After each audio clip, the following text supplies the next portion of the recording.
Tiny heroes. Oh, hello there. Oh yeah, I was looking at the wrong thing. It is Tuesday, you know what that means. Welcome on in, my name is Kira Kenny, and we are live with Pokemon Violet Masuda Roulette Shiny Hunting. How are you doing tonight? Ooh, boy, today was a crazy day for me. It was a nightmare at work, if I'm completely honest. Okay, I thought that was a shiny Q font in the back there, but like I said, it was a crazy day today at work. So let's go ahead, let's dive in, let's get this party started. While we're doing this, I kind of want to check out the other, see what outbreaks we have going on here. Since I'm not going to be doing any, what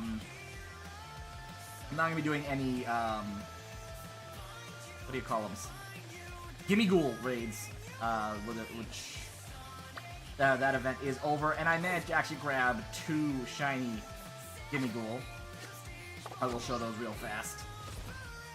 Show those off real fast. Not that you could really tell, but give me a sec. Hopefully the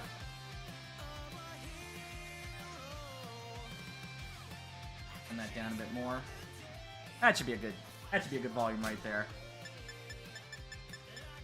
Yeah, unlike with Twitch, I actually do feel comfortable using more you know, YouTuber covers and stuff here. Like the money will be going directly to them. I know for a fact with that. But yes, if you could not tell, this is a shiny Golden Go. This is a shiny Gimme Ghoul. You can kind of tell with the Gimme Ghoul because it's a little bit whiter than normal. I'm gonna actually, so you can compare. Those are the 2. I'm gonna get rid of that as well. And I got a Golden Go. You can't really tell. You can't really tell on that one, to be perfectly honest. Let's go ahead and let's that. Make sure those timestamps are running. So we, just in case situations arise where things are quiet and, you know, we must ban people. Hopefully it doesn't come to that. It's only my second stream on YouTube, but I managed to figure out the buffering issue I was dealing with on Sunday, so that is a plus. That is a plus. Couldn't cut it as a poor man stealing, tired of living like a blind man. I'm sick inside without a sense of feeling, and this is how you remind me. But for those of you who are actually on my Discord, yeah, I don't know how to explain this, but I have to. Is that a shiny? That, my friends, is a shiny Carkol. Look at that. I've been robbed, I've been down the bottom of every bottle. 5 words in my head, scream my way, haven't forget it, yeah, yeah, yeah, no. It's so weird hearing this song on a lower key, because Jonathan Young, he'll actually, the guy who's doing this cover, he actually sings a lot of his stuff in a lower key, because he tunes his guitars down a lot lower. Usually they're like, drop C minimum, whereas, if I get a sec, I'm gonna pop up here so I can get my guitar and kind of show how Nickelback usually plays. Nickelback usually plays the song. Let me get my guitar in tune. I kind of remember the chords for this one, to be honest. Actually, I don't even need to retune it. I can play it in the tuning I'm in right now. But usually Nickelback will play it in drop D. I'm in E standard flat, so.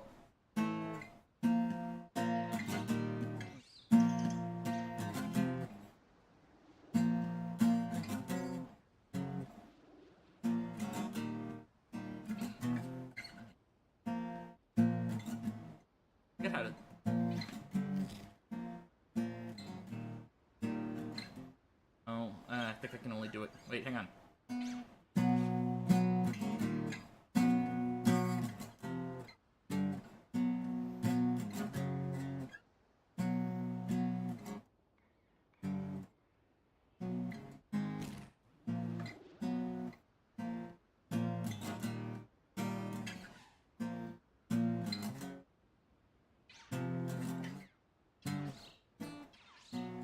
I honestly, okay, I forgot the chords. I forgot the chords. But I remember, like, it's usually in, like, drop D standard, which is kind of a standard, like, low tuning that a lot of people are... It's good for, like, people who are just learning, but, like, stuff like Fall Out Boy, they play some of their songs in that tuning. This is a lower key. Just believe me when I say that. I'm sorry. There are Skiddo in the ground. I've been down into the bottom of every bottle. Ooh, that's a modest nature. That's actually not bad for a Carcoal. But it is not marked. Let's go put you in the box.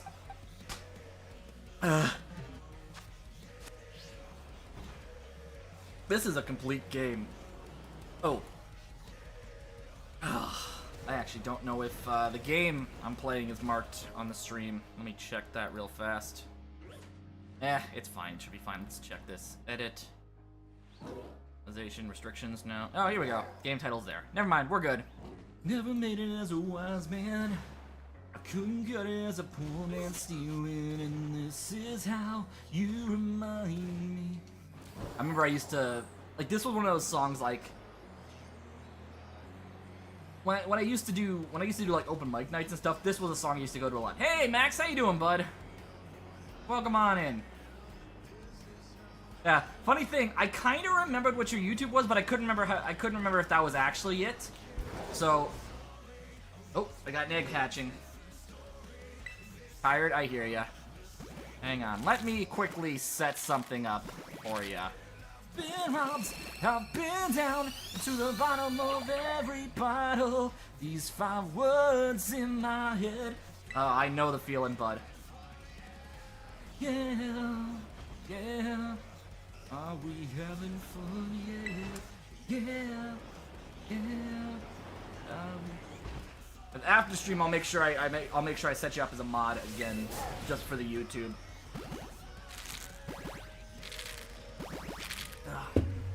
But I don't know if you caught the announcement I made on the Discord. I did set up a kick, because next week I want to test the waters with multi-streaming. See how that helps out.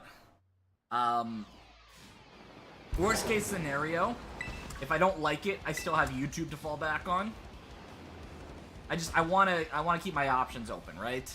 And multi-streaming is apparently a really good way to grow as a streamer, since Twitch doesn't allow that, and YouTube doesn't have a problem with it. We gotta give it a shot. Ooh, it's like you came back for more. Yeah, can you feel inside? Neither does YouTube. They don't? Ah, I thought they did.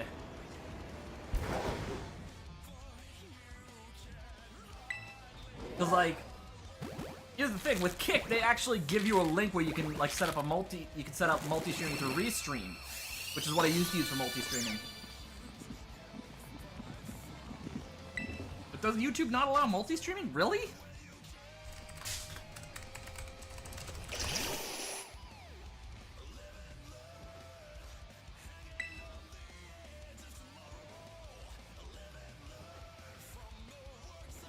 Does YouTube... Oops.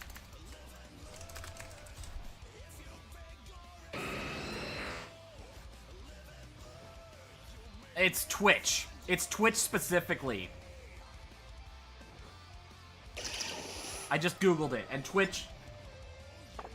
I did Google it to look it up. I just double-checked it, but yeah, it says... YouTube doesn't really push it as hard, doesn't really penalize it like Twitch does. Because with Twitch, if you're an affiliate or a partner, you cannot multi-stream. Because Jeff Bezos is a petty little bitch. I can say that without worrying about... Well, okay, I really can't... It's not that I can't say that without worrying about repercussions, but I don't feel as guilty saying it because it's not like I'm saying it on the platform owned by Bezos anymore. Hanging on the edge of tomorrow, living learn from the words of yesterday. Like, there's a lot more I feel comfortable doing on YouTube. Just like again, you might notice with the playlist here, this is like covers of video game music and anime themes. So like, at least with this, if these songs go through, get flagged by copyright, at least I know the money's going to, you know, it's not just going to a company or whatever, right?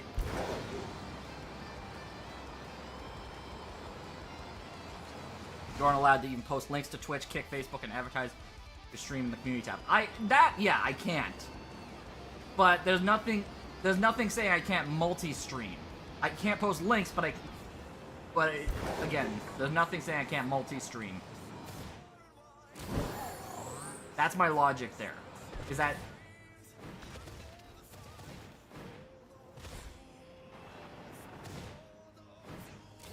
Like, if I wind up getting penalized, well, I'll know for sure, but...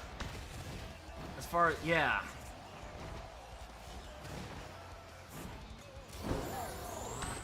Like, if you're a larger streamer, it doesn't really do much to multi-stream. But if you're growing, everything I've heard is that, like, if you're growing, multi-streaming is actually apparently a little bit better if the platform allows for it, which, again, as far as I can tell, YouTube doesn't discourage it. It's not necessarily that they allow it, it's that they don't discourage it. Now, obviously, you can't plug your Kick stream on YouTube. I get it, yeah. Twitch is a lot simpler in ways. Is that a shiny? No, that's not a shiny. I already got one random shiny today. But yeah, I understand why Twitch, some people do still prefer Twitch. I got the worst vibes from a lot of the recent changes they made. Yeah, they do. They really do. Twitch streamlines it. Kick, as far as I can tell, follows a lot of the same beats as Twitch without you know, the well, the freedom, from what I understand, is kind of a double-edged sword there, and fucking A. Like, the thing that, you know, maybe consider Kick is also part of the reason why I was very hesitant to try it, is just because I don't fully trust that there's not going to be some issues with, like, moderation and stuff.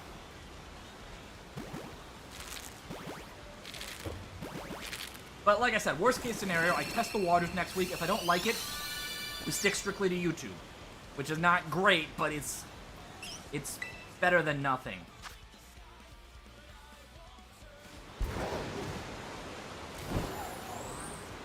Until I taste the dirt of defeat someday, unleash my fist, hero. Oh god. Oh, that was loud. That was off key. That was off key.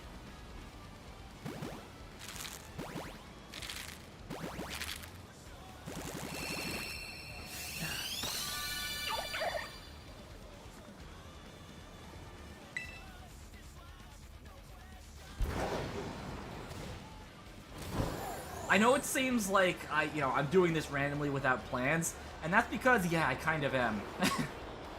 I'm not gonna deny that. Everything's kind of very last-minute decisions, and I do understand that can be very jarring, and I'm sorry about that.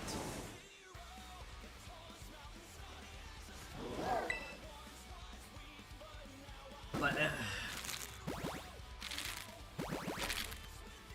my greatest foe.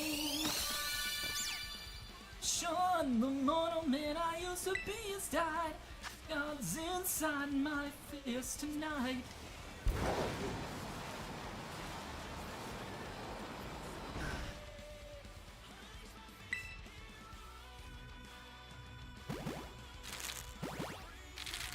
How's your week been, anyways? Anything interesting happen, or?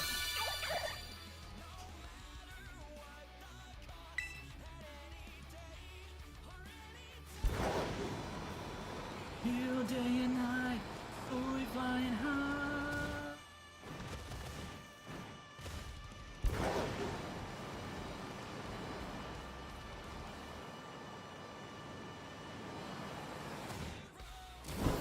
Here you calling out my name. I'm not here for any heroes. Till I taste the dirt of defeat. Stream, man, you can do whatever you want. No, I get it. I get it, and I understand where you're coming from. I really do. And I appreciate the feedback. I really do. I mean, if something's not working, pretty rough, but it's fine. I'm sorry to hear you had a rough week. Uh-oh.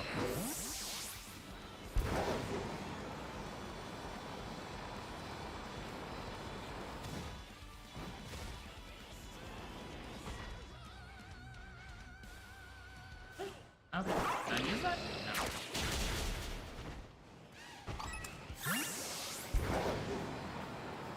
Oh, shoot. Time to swap the eggs out.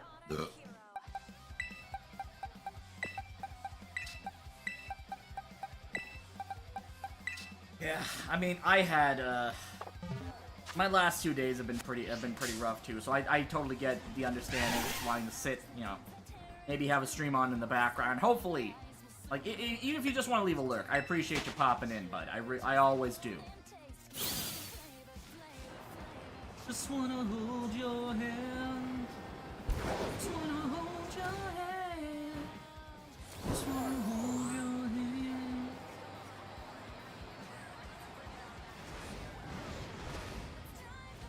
Yeah, I don't know if I also answered this. The Forbidden Door was great. The pay-per-view I was at on Sunday was great. I think I have a clip. I think I have a short here on the YouTube of one of the moments in the show where one of the wrestlers has like a fan participation kind of thing in his entrance, where when he encourages fans to sing along with his theme song as he enters the ring. So I got to add my reaction to that on stream. There was actually another moment from the show I really wanted to add as a short. Unfortunately, my timing was terrible on getting the getting it right, so I wound up not using it. Because essentially, in the main event, one of the wrestlers actually came out to his old indie theme, which he couldn't do before, because his old indie theme was the Final Countdown by Europe, which is ridiculously expensive to license. Like, basically, they can only license it for this one show. Is that a shiny? Oh my god! That's 2 shinies tonight!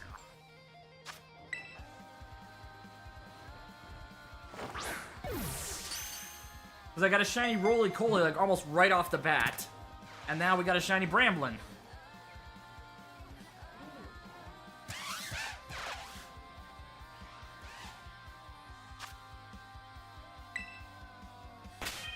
Excuse me.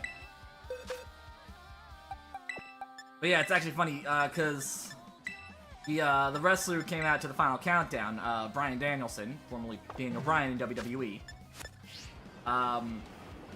when he would enter to the Final Countdown on the Indies, he would the fans would kind of sing the chorus as he entered the ring as well. That was the one I unfortunately messed up the timing for.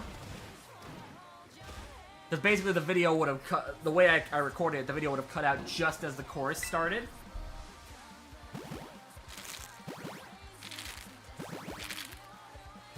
But the rest of the show was great. Really, the worst part about it was trying to find a train home. Because we just missed the last. Yeah. Because we missed the last GO train, which is like the province-wide train. So we had to wind up taking the TTC to the train station we did. And I had to figure out how to do it on YouTube. Oh shit! You made a clip? I didn't know. I didn't know you could make clips on YouTube, to be honest.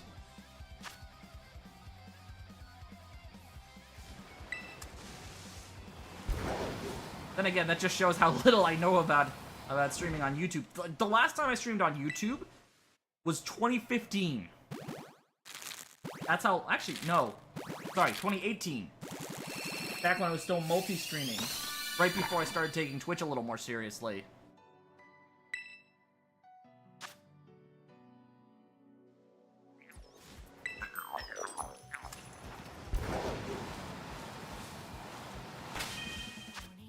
I got 2 more eggs. I think I hit the button. I'm gonna assume I did. Wait, no, I didn't. Now I did.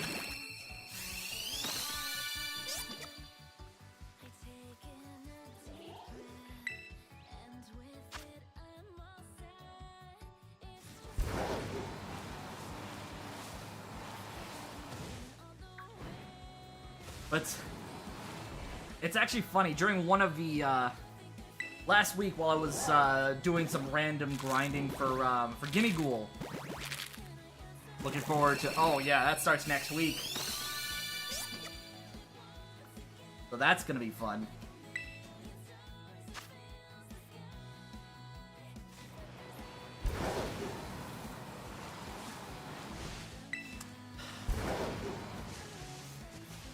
Gotta check everything now. We've already ran into a bunch of random shots. Are you? No. Wrong color log. How about you?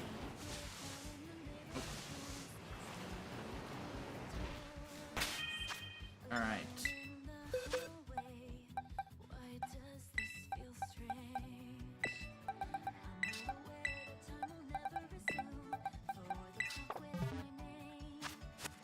Alright. What else? Oh! Damn. Run away from this small, tiny burb.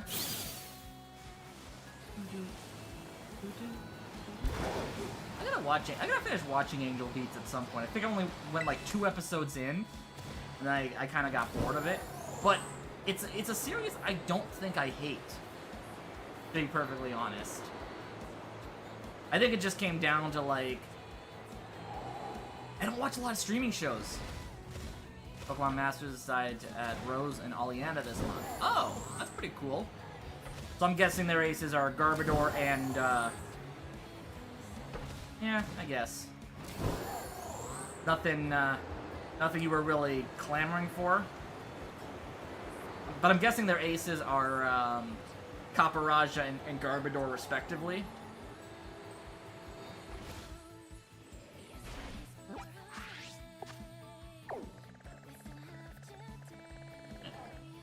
Ooh, got a 6-star Ice Den. Frustrated because you can't get them. Ow. What do you need to do to get them?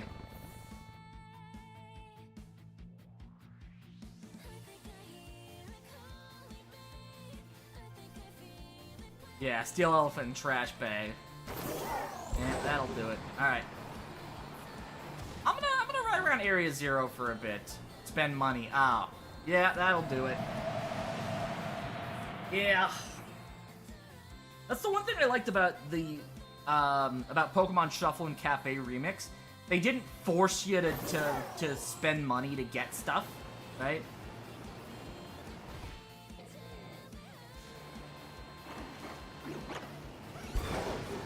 You don't have, exactly. It just makes it easier, right?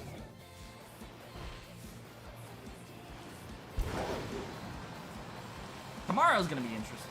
Could get it. Oh, yeah, lucky. Yeah, no. I hate those kinds of unlocks where it's like, oh, you gotta do a fucking loot box, or you just buy the... I think Final Fantasy, they had a mobile game that was absolutely the worst version of that, where you had to do loot boxes, there was no other way to get it, and you had to, if you wanted to unlock certain characters.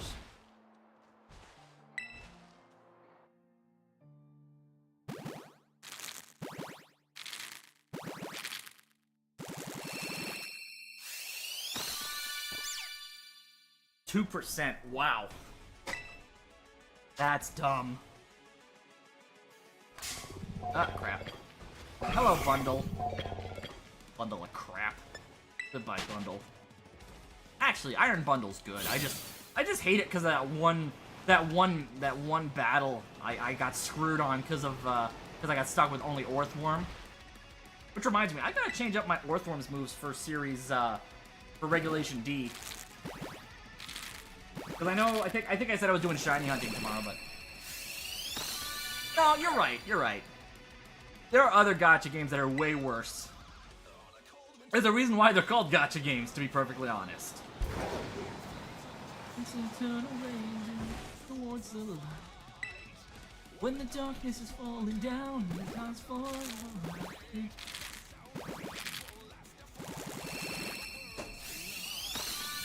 Gachapon, yeah. Okay, well. Oh, okay, it's a Japanese term, but yeah. They're not great. I always thought it was just a play on the fact that, oh, we got your money. That was where the name came from. Yep. Yeah.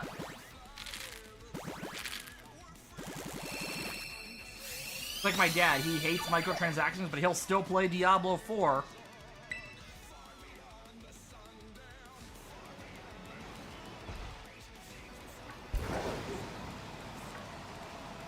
So far away, we wait for the day. The lights are so wasted and gone. We feel the pain, time lost in 1,000 days. Through the fire and the flames we carry on.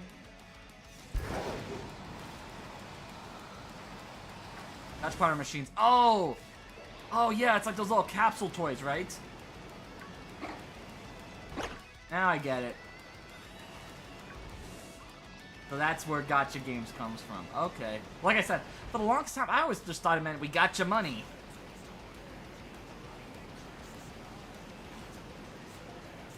Nope. I'm gonna be more expensive than that? Yeah. Yeah. I think, like I said, Square and Konami probably were the worst for that.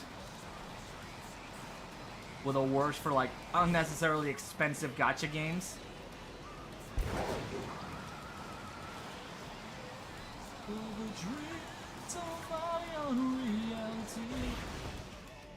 Desperation, now the time has come.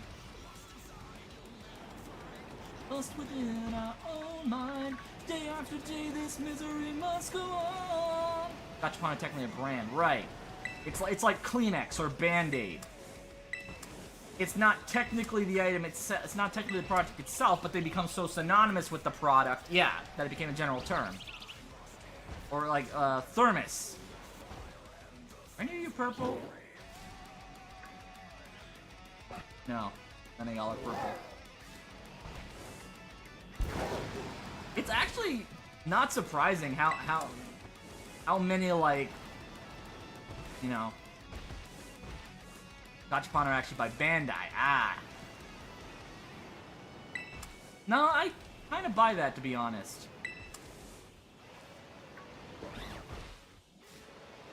Oh.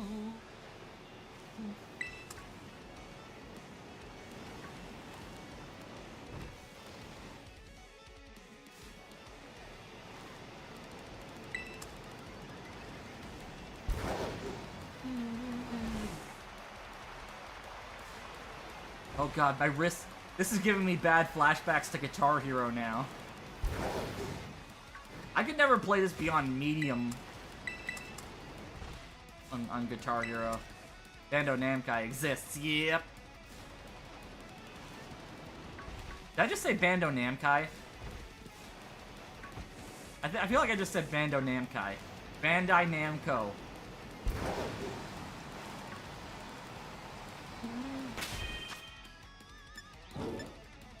Actually, let's check these for a sec. Nope. None of them are what I'm looking for. I'm not. Well, these are what I'm looking for, but also Bandai Namco. We own every. Yeah, they kind of do. Like, I think they had the. I think they were a huge part of the agreement between Toei and Power Rangers, right? Because they, until the Hasbro deal came through, Bandai owned pretty much everything Power Ranger related. Yeah.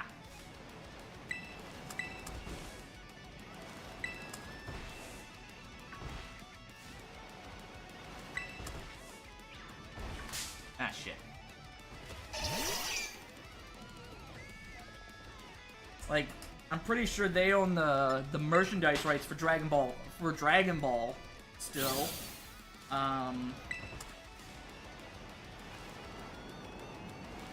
You know, they're the copyright owners of Pac-Man, I know that. They had the toy and merchandise license. Yeah, because Bandai Namco also has the toy and merchandise license for Super Sentai. Now, it's part of the reason why I think once the Hasbro deal fell through, I think they're only using the Zords for Q Ranger and like a fraction of the Rangers that Q Ranger had. Because I think Q Ranger had 12 Rangers, and Cosmic Fury is only topping out at 7. With I think our first full-time Orange Ranger. Oh. I think this is the first time we're getting a full-time Orange Ranger. Which I do like it that Izzy's girlfriend is being added on. I don't know what Izzy's girlfriend's name is. I just know her as Izzy's girlfriend. How she's gonna be part of the Cosmic Fury team. I do like that.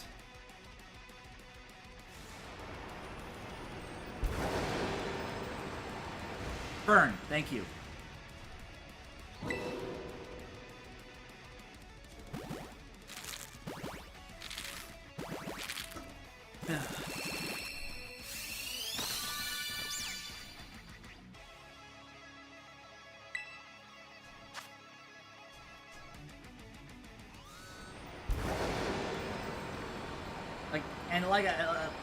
I should correct myself. Outside of the comics... Actually, no, I'm pretty sure Bulk as an Orange Ranger was a one-off, too.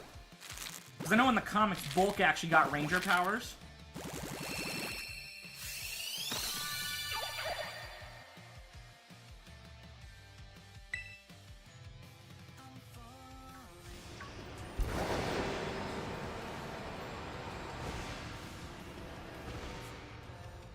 As I await the deadly night, so scary, but you can't give in to this.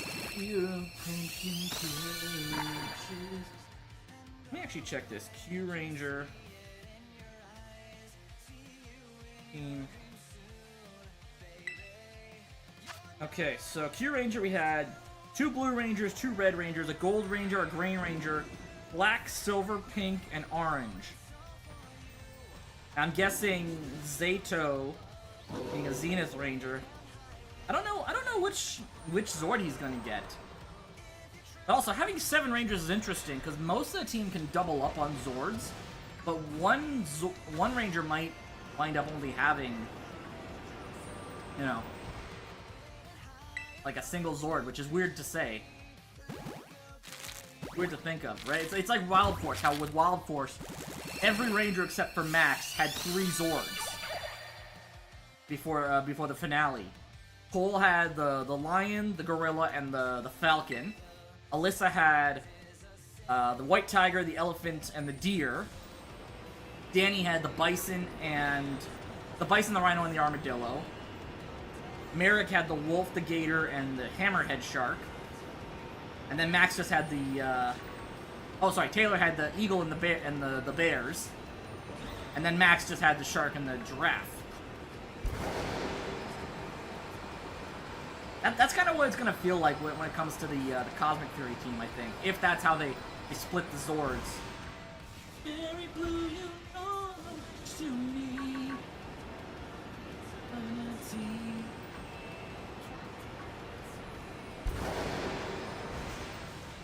But I'm very interested to see how Cosmic Fury turns out.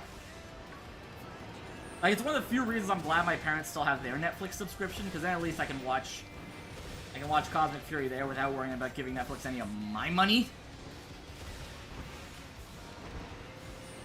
And because I still live with my parents. It's not like I'm cracking down on password share. You know, it's a password sharing issue for me.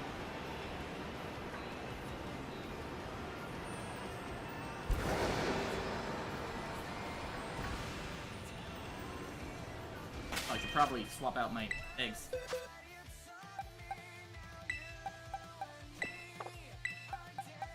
That reminds me, I still gotta watch episode 2 of Secret Invasion.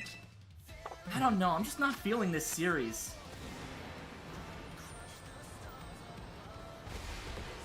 You know?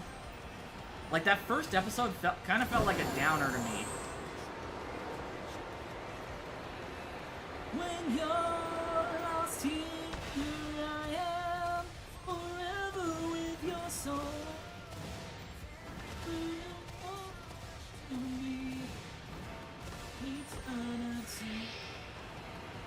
They really gotta fix those spawns down there. Oh, I thought...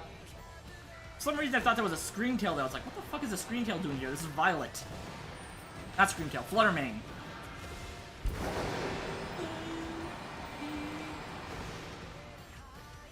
Love you, patient. We only have the Zords for the main 5. So, Ion doesn't have a Zord yet. And obviously, yeah, Fern doesn't have a Zord yet, but we don't know when Fern's gonna get her Ranger powers. My guess is... Cosmic Fury's only 10 episodes, right? Which is such a weird idea that Cosmic Fury's only getting 10 episodes. Unless these are hour-long episodes, which I don't know. We don't know we don't know Zato. Okay, so Ion has a Zord, but not Zato.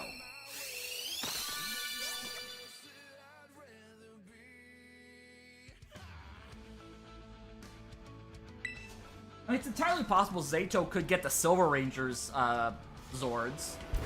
Because, you know, his champagne color is kind of closer in theme to the silver.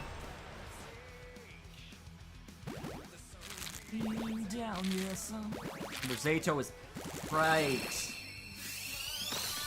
Which is weird. It's weird to see gold as part of the original 5, right?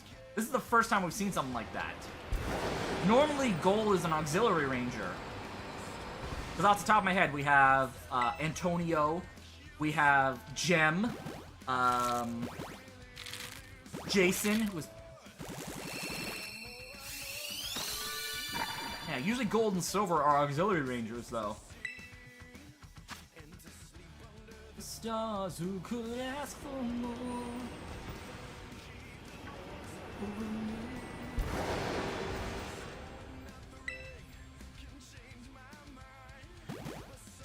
Again, it's so weird. Like the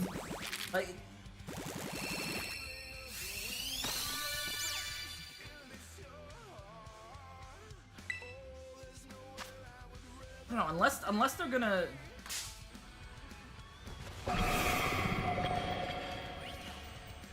I don't understand the logic of only making Cosmic Fury 10 episodes. Because I've heard it's only 10 episodes.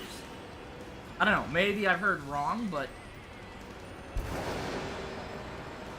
That seems way too fast for a Power Rangers series. Even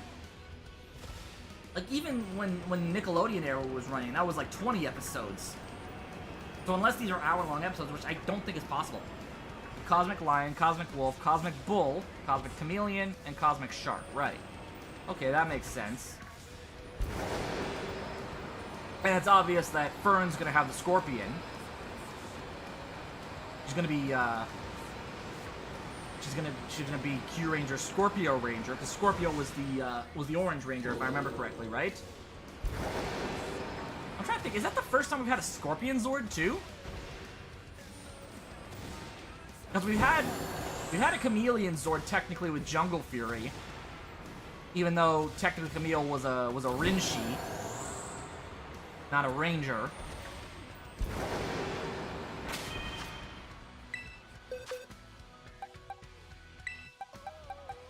We've had plenty of Beetle Zords. We've had plenty of Bird Zords, plenty of Bulls, plenty of... No, we had horse-based Zords. We had Catastros and whatever the fuck the unicorn's name was from Mystic Force.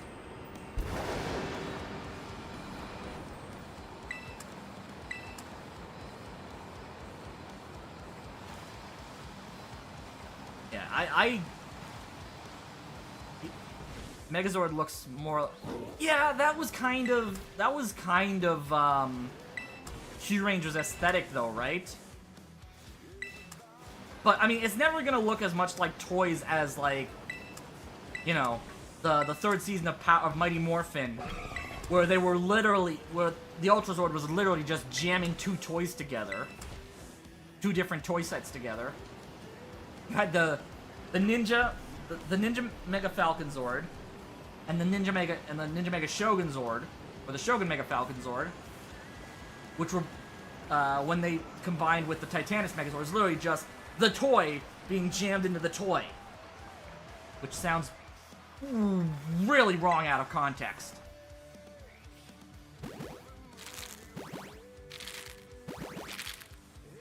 But yeah, no, I get what you're saying, and that comes again, I think, from the Sentai. That's more of an issue with the Sentai than with Power Rangers itself.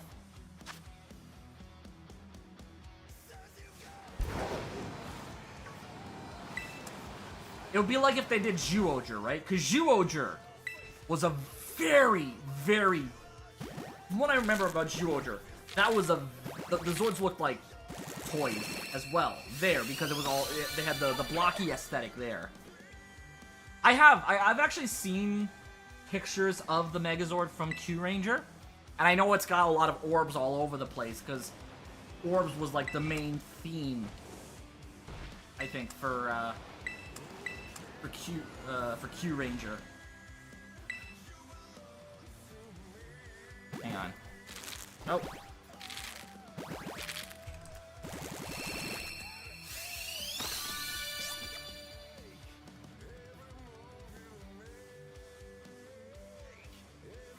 Yeah.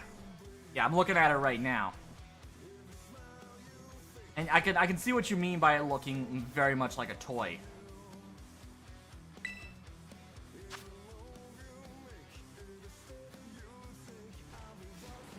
Like, even ToQger. I like ToQger. But the Zords had a weird aesthetic in that as well. It's spherical!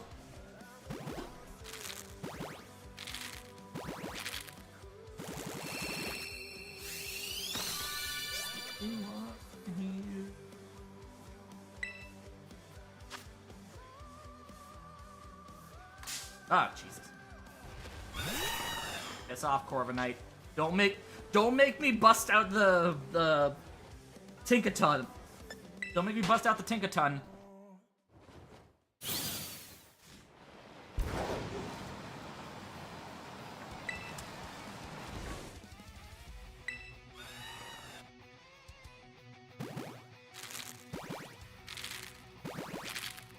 You like the look of the Cosmic Fury Megazord? I get that. I get that. It's gonna take some growing on me, but I can't think of a lot of...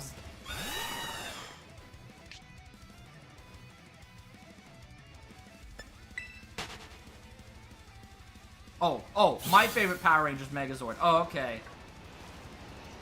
I don't know. I think you have asked it.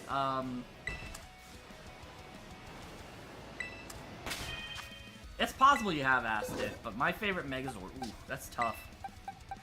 That's tough. I kind of really like the Isis Megazord. I like the Kongazord, too. Like, a lot of Wild Force Megazords I really do enjoy just because of the modularity of the Zords. You know, the fact that you can use them in any combination. I guess by that logic, I'd really like the Dino Charge Megazords, too. Nope, red. Nope, red.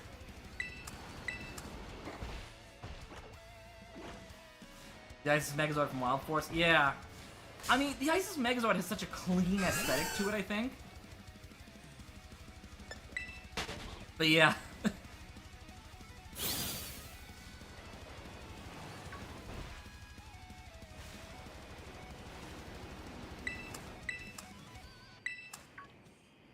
I think just because the Isis Megazord itself has, like, it's not just limited to one finisher, right? You could, you know, You've seen him use the armadillo. It's very versatile. Played soccer. Oh, no, I get that. I get that. The Rhino and Armadillo Zords always add a bit of goofiness to a lot of the Megazords, but it was a cool aesthetic, right? I can understand why people would like that. Oh, no, that's red. Like, I played soccer a bit when I was a kid as well, but I was never that big a fan of it. Like, for me, basketball was my sport when I was a kid. I played a little bit of street hockey too, but, you know, when you're Canadian, that's kind of a given. Yeah, and I can understand why. Like I said, it's a bit silly, even for Power Rangers. Like, especially the Wild Force Megazords. The Wild Force Megazord's transformation and the soccer stadium just appearing out of nowhere. Kinda dumb, but it's Power Rangers, so you kinda let that... I can kinda let that slide. Because with Power Rangers, there's a certain level of absurdity that's kind of implied with the series. Right?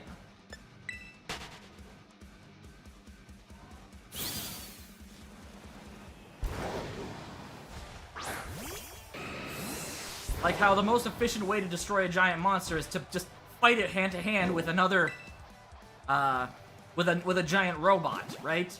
Possibly causing millions in property damage. Yeah. I mean, it's always interesting going back and watching the old history of Power Rangers. Get away from me, you stupid giraffe.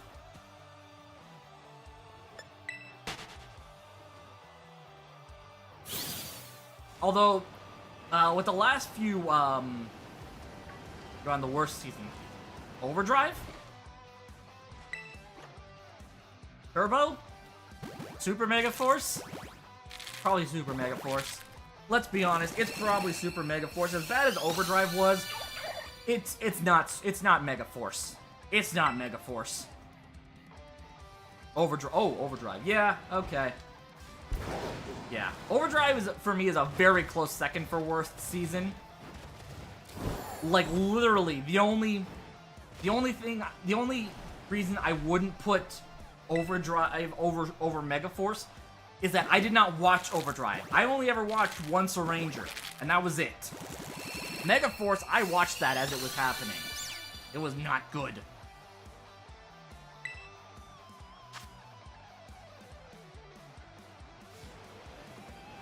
Fireworks starting to have a dog? Oh, yeah. Alright. Yeah, I know. Grace is luckily usually pretty chill with fireworks, but we didn't get any fireworks over Canada Day weekend, to be perfectly honest. But yeah, I get it. Americans love love setting off fireworks. I won't say blowing shit up. Love blowing up fireworks. Setting off fireworks.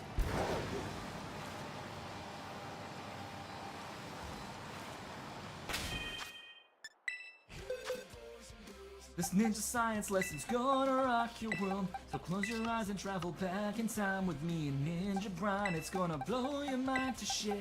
It was an ordinary day in Dinosaur High. Stegosaurus raised his hand and called for high fives. Tyrannosaurus saw this and got pissed because his tiny wrist caused his high five to miss. And he was like, fuck this! Oh yeah, it's an old school dinosaur laser fight. Hell yeah, just a classic dinosaur laser fight. I actually do want to see Ninja Sex Party at some point when they're, if they're ever live in Toronto. Like, I'm at a point now where I feel like I'm too old to go to concerts, but I might Ninja Sex Party is one of those bands I might shell out to go see live. The only other band, I think, off the top of my head, would probably be Ice Nine Kills or maybe Polyphia. I just recently started getting into them. But if I go see Ice Nine Kills, I'm staying out of the mosh pit because I'm an old fuck and I don't need to... I bounce when I'm in a mosh pit. So the last thing I need is some kid, you know, or somebody kind of, as I'm coming down from a bounce, somebody coming up with their shoulder, just shouldering me in the ribs. And then a bunch of fucking aliens from Mars showed up all ripping solos on V-neck guitars. The dino sharks and robots saw they came in peace with lasers. Holy shit! And then they had a giant. Fuck yeah! It's a goddamn dinosaur laser fight in space with sharks. It's a balls out dinosaur laser fight. I can't do the high notes he does. Which is weird, because Jonathan Young, he's got a lower register a lot of times, but when he goes up for like the screech, I call them the screechy notes. I think the technical term is the passaggio, because you're technically going like right between like your chest voice and your head voice. It's kind of like a mix of the two, almost. Hello, Primate. The only one that I have ever known. Don't know where it goes, but it's home to me, and I walk alone.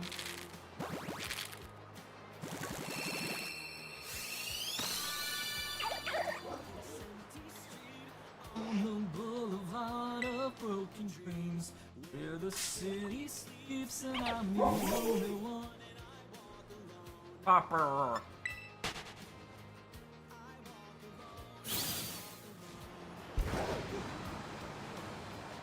I walk alone, I walk up.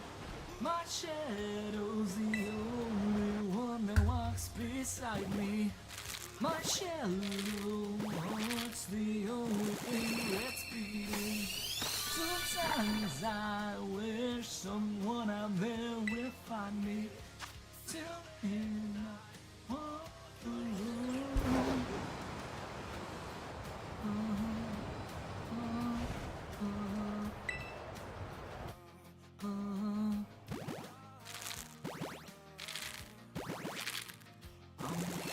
Down the line, somewhere in my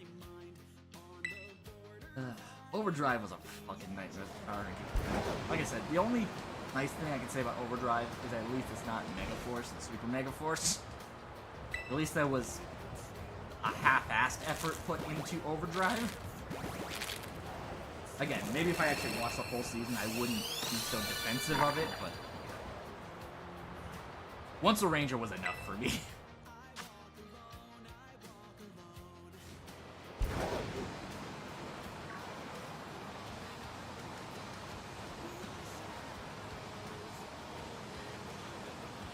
Well, one thing I do say in hindsight with that series, I feel bad for, part of me kind of feels bad for Samuel Benta, the actor who played the Black Ranger, because I know he had an issue at the first Power Morphicon he ever went to, because there was an incident with a poster that was supposed to be an autograph poster that was supposed to go to an auction where the proceeds would go to the Make-A-Wish Foundation. And I don't know what happened with that situation, but I know people blamed him for claimed he stole the poster. He said years later, no, I didn't steal, I just misplaced it. Like, I took it to get some more autographs for it, but I think that was what his explanation, that he took it to get some more autographs and misplaced it, but I don't know. He made his statement 10 years after the fact, and I think at this point it's hard to say what actually happened there.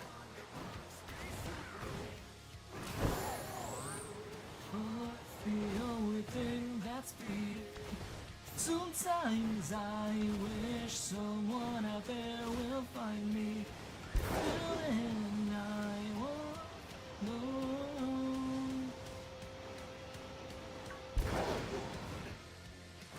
City of the damn. Sorry.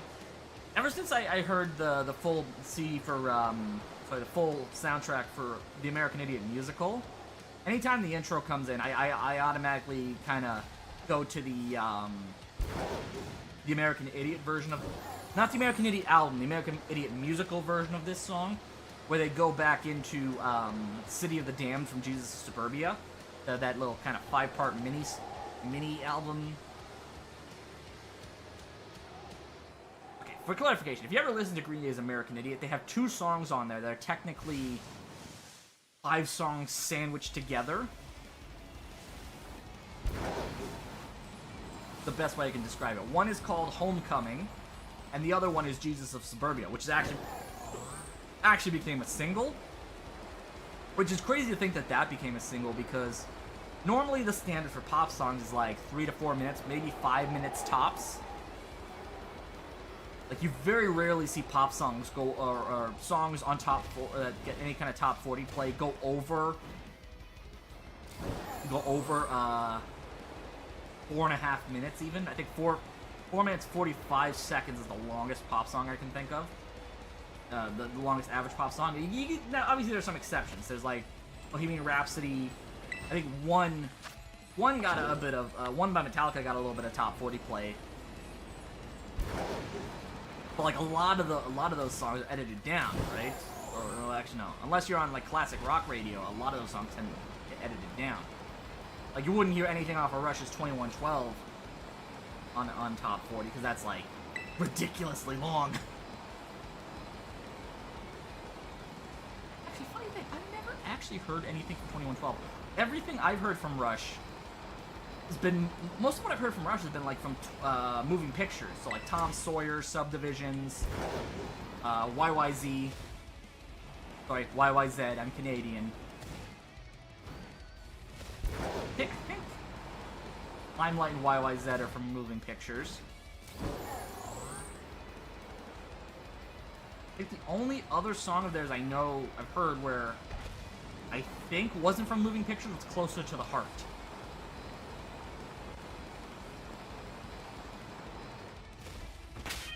I should probably swap out my eggs.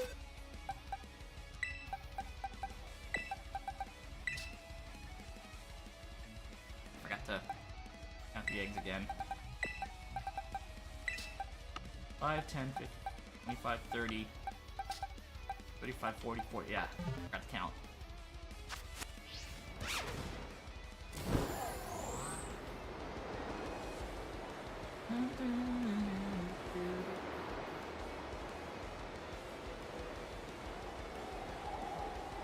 Let me actually see what other moves I can put in on Orthform. I think I might get rid of Bulldoze. Oh wait, no, I don't have Bulldoze on any of my Pokemon here. I'm trying to think if there's anyone else who needs moves changed. I think everyone kind of has what they need.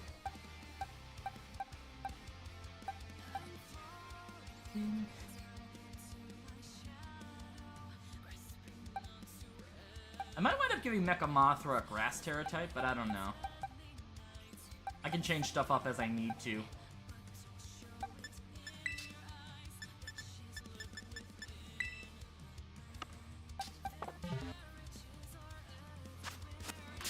Ah, shit. Baby.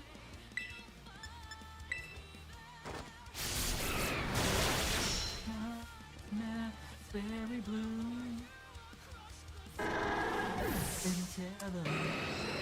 Hey, Duke, how you doing, bud? No, that's a bull. That's a bull, not a deer. How you doing, bud? Welcome on in.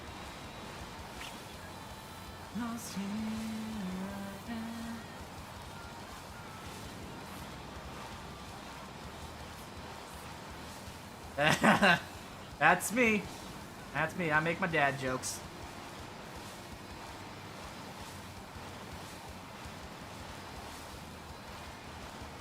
Ugh. I will say this about when it comes to Scarlet and Violet, it's definitely not as choppy as it was at launch, but there's definitely still some issues. It's not as broken. It's not as broken as it was. Like, you can tell there's still a little bit of choppiness. Not as much as there used to be, though. I say right as... There's, like... It's like I said, it's not as broken. It's still got its issues, though. And with that, it just comes down to the tale as old as time when it comes to video games. crunch. Not an excuse. Honestly, I wish the Pokemon Company would have given more time for this game.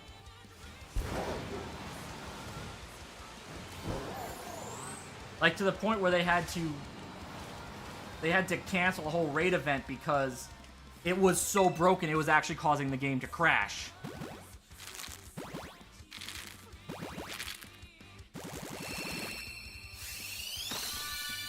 Yeah, it kind of does, yeah. But Breath of the Wild had the benefit of getting that extra time, right? And that's more of a condemnation on this game than a defense, to be perfectly honest. Because the Pokemon Company has to have the game out and ready before the new series starts. Which is so dumb. Honestly, I think... Yeah. And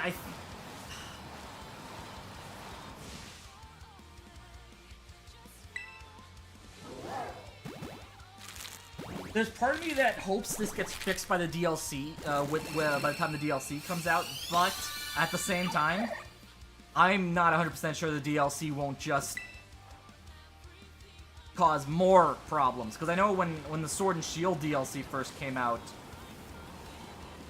like, there were glitches of, like, if you were online while exploring the DLC areas, you would have incidents of, like, players flying. Like, literally, they'd be on their bikes and they'd just start flying over crevices and stuff. Oh, look! Totally not a broken game right there. I totally can't see through the ground. Yeah. Exactly. That's the one thing I really did appreciate about the time that went into Breath of the Wild, was that Aonuma looked at the product. Uh-oh, what is that? That is a... I don't know what that is. But Aonuma looked at the product. He was like, "Yeah, this isn't gonna be up to my standards. We're gonna push it back 6 months."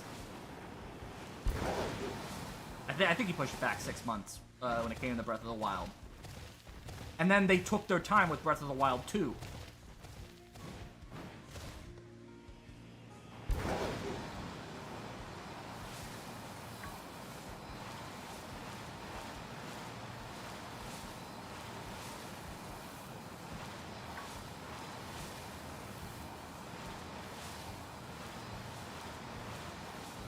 So welcome back. Oh. What happened? What happened, Max? Only things will change every day. Oh, no, shiny. Yeah. Oh, yeah, no. You can kind of see a bit of the Xenoblade influence here in their back. Yeah. Did I ever tell you about the time my uncle almost blew up his neighbor's car on Canada Day? Yeah. Yeah, like I said, you can kind of see the Xenoblade influence in the environment. I think even in the character design as well. Yeah. There were two interesting stories when it comes to my uncle setting off fireworks on Canada Day. One year, he put I think a mortar in upside down, because he had a bucket he used to. He had a bucket he would put the fireworks in, and he put a mortar in upside down. So you know, you put two and two together. You put a mortar upside down in the bucket, blew up the bucket, and then I think it was a year later, he didn't set a mortar in the bucket properly, and it tipped out. Just as the firework came out, it bounced down the street. I think that was the last year we went to his house for fireworks. Gonna be streaming again. Oh, nice. Still alive. Wanted, still alive.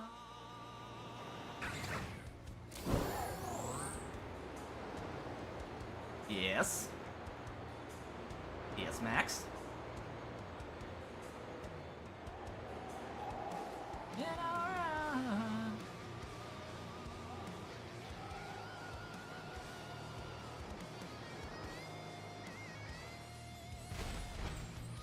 Operation Overdrive being worse than Megaforce. Yeah, no, I can...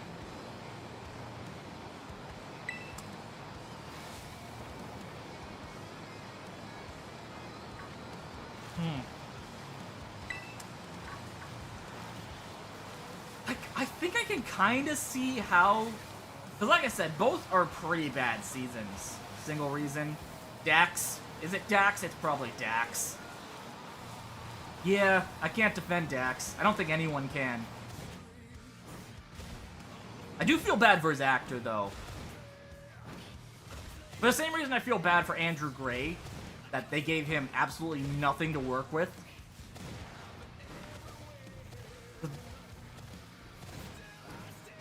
Yeah, no, Dax mugs the crap out of everything, so yeah. Like I said, Dax. Although, to say you have worse acting than the RoboTroy 6000, that's saying something. Dax and Will. Yeah, okay. Yeah. Because Samuel Benta kind of brings too much... Kind of tries to be too much of a badass, I guess. And it doesn't work.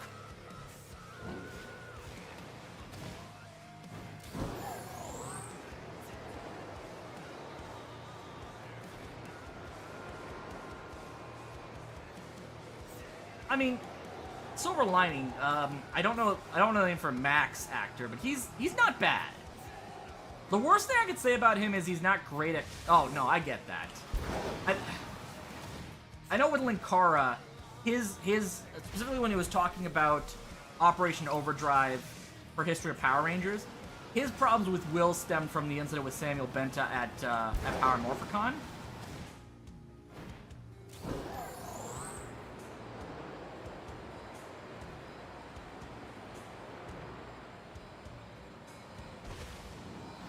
But yeah, I can understand that. Like, Will...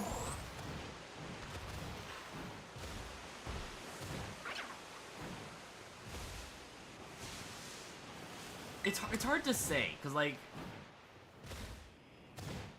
Yeah, no. Operation Overdrive had so many problems, right? Like, I think the only episode that was longer than Overdrive was Megaforce. And that was just because there was so much laziness that went into Megaforce, right? It was like, what was it? Like apparently the huge problems with the Flash movie, right? I don't know. Like interesting.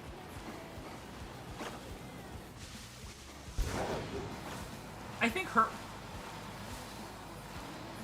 I don't like it. Yeah, but only because you got to see the classic Rangers completely overshadow the Overdrive team, right? You're not. You're not. It's the only episode of Overdrive I've actually ever watched. I did like the fact that, you know, you had Bridge come back for that. Like, Bridge was probably one of my favorite Rangers from SPD. He was my favorite Ranger from SPD. Just because of his kind of quirkiness. Once a Ranger, yeah. Well, the thing about Once a Ranger is it's also kind of, like, and I think Linkara even stated himself, it's kind of a summary of all the problems with Overdrive as a whole, right?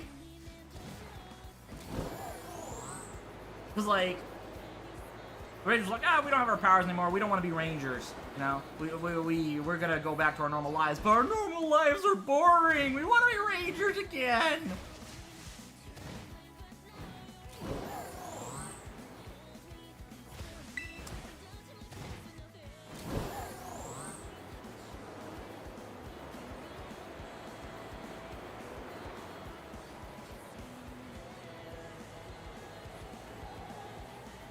I will say this as well. Like, besides Mac, I think one of Mac's actor who wasn't terrible, and he had probably the most to work with. Besides maybe I think Taizon, because Taizon had a really good introductory arc.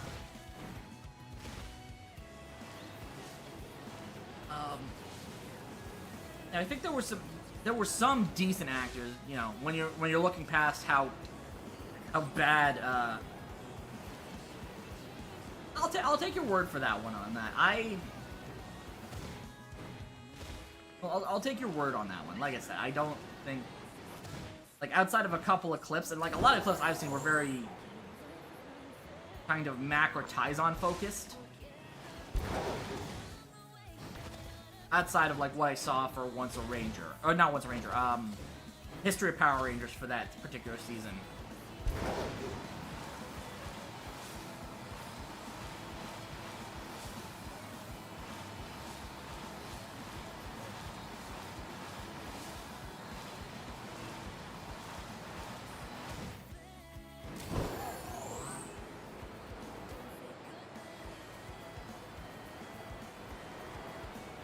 But, you know, like, every bad season is always going to have at least some kind of bright spot, right? Like, I think when you look past, like, what is it, with,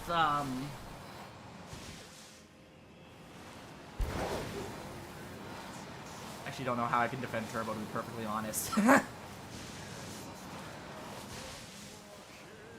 Rose the Smart Ranger. Yeah, no. Hey, Flame Mask, how you doing?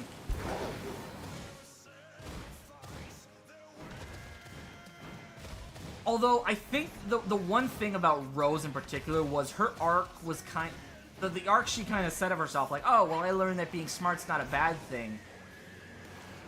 Was there really any indication that Rose thought that? Because I don't think there was any indication of that, right?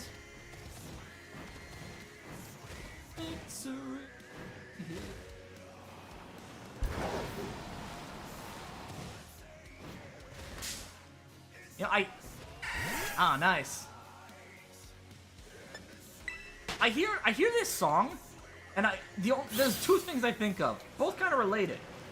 I think of how badly the Super Bowl dropped the ball with their Steven Hillenburg tribute for the halftime show the year he died, and then how much better the fucking Dallas Stars did in their tribute, where they just used frickin' Squidward's voice actor to introduce Travis Scott. Oh, sorry, with the halftime show they used Squidward's voice actor to introduce Travis Scott, and then like frickin' Dallas Stars, they just straight up played the whole scene from Band Geeks.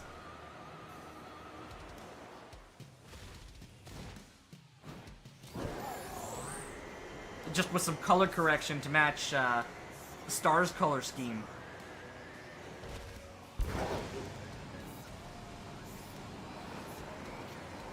I should probably swap my eggs.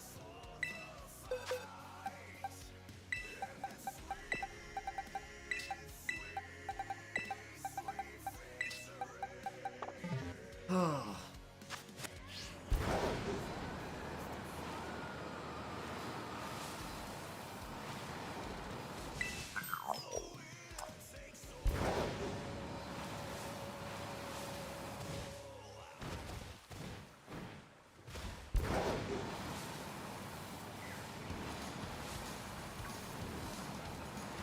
Best Power Ranger season in terms of characters writing alone. Ooh, Time Force. Time Force, not a question. Time Force. I know In Space is probably the better season, like, objectively.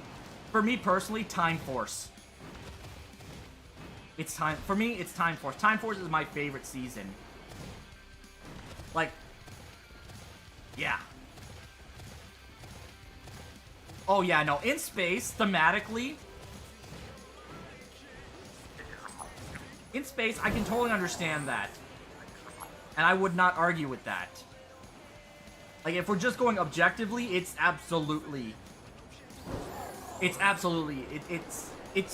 very close between In Space and Time Force. Personally, I lean more towards Time Force, but I can absolutely understand In Space. Because In Space, if Power Rangers had ended after In Space, it would have been perfect. Yeah. Yeah, it would have been a perfect way to end the series. Debatable. It's debatable.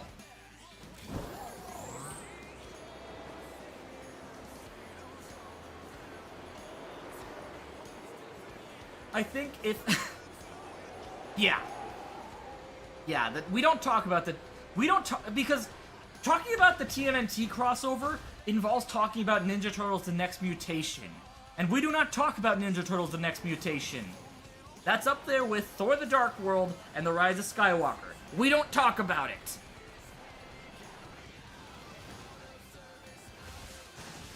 Which reminds me, I need to transfer over a lot of my commands from the Twitch list.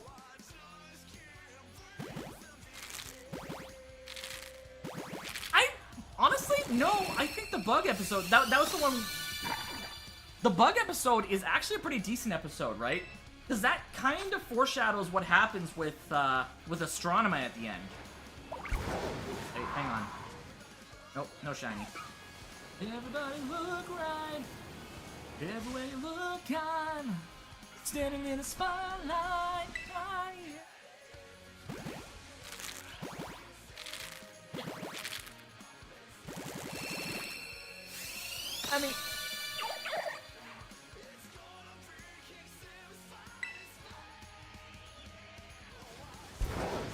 I mean, are there episodes that handle it better? The whole I'm not evil, people just think I am because I look like a monster.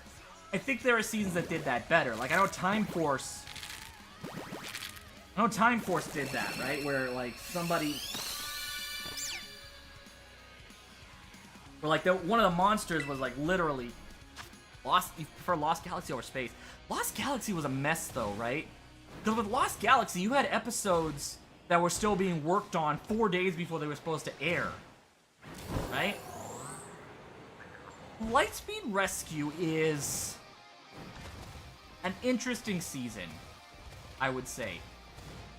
I think Sean C.W. Johnson really carries that series on his back. But it's a decent season. I wouldn't put it in my top 5 personally, but it has some good characters. It has some good character moments, I think.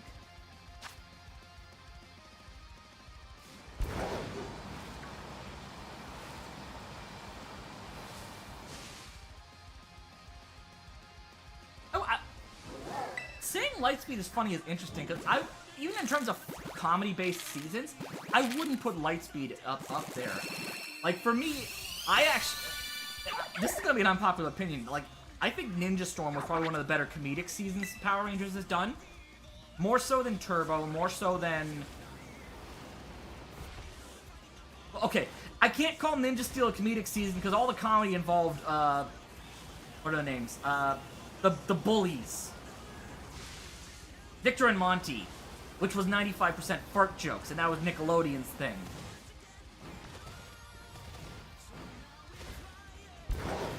So calling Victor and Monty bullies is probably a bit of an oversimplification. Not funny is an interesting, funny, not funny, haha. Okay.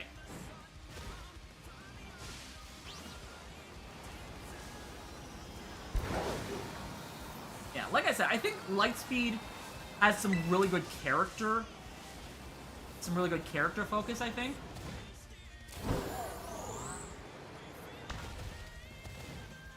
I don't think it's quite the best in terms of character focus seasons, but it's pretty good. Yeah, no, I get that. I can understand why people would think that. Like, they did tend to rely heavily on stuff like, you know, like the Rangers forgetting the activation phrase that was told like 5 minutes before. Not Overdrive. RPM probably, and RPM was not an overly comedic season, but RPM did so much better in lampshading Power Rangers, right? Like, I always go back to, I'm talking about the 6-foot fireball that appears behind me when I morph. Yeah. And Ninja Storm was also that transitional period when Disney did their when Disney took full control over Power Rangers. It would be like comparing not Beast Morphers. Actually, yeah, no. It'd be like, yeah, no. I think it would be like comparing Beast Morphers to Dino Fury, right? Because Beast Morphers was kind of that transitional season between between Saban owning the rights and Hasbro owning the rights.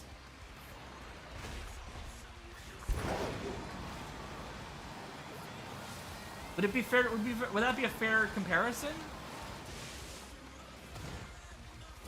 Because I know Hasbro was the one who made the call to adapt Go Busters, but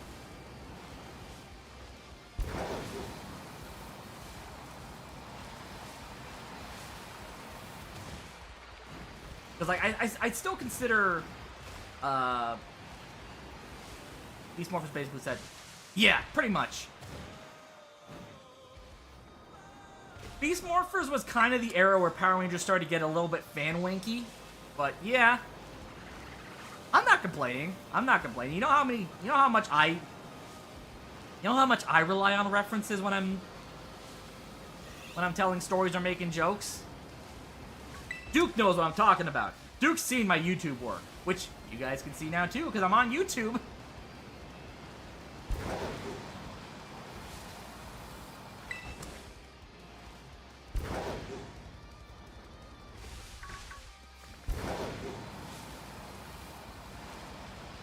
So yeah, it's part of the reason why like I consider like a movie like say Ready Player One could be a bit of a guilty pleasure for me, because that's just how my brain operates sometimes, right? I'll make the connection using like a reference or something.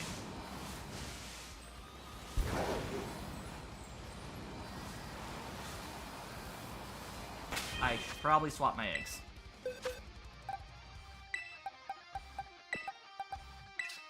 But yeah, Beast Morphers was kind of the start of like, yeah, we're just gonna make references to everything.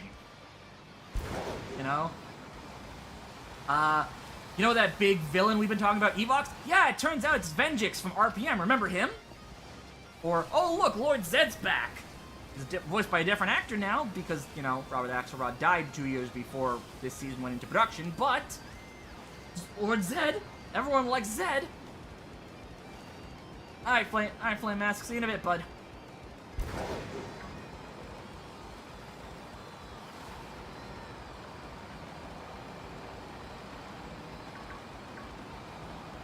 It's actually funny, because you look at Zed and you compare him to other villains later on. I think Zed's been outclassed as probably, like, as far as Ranger villains go.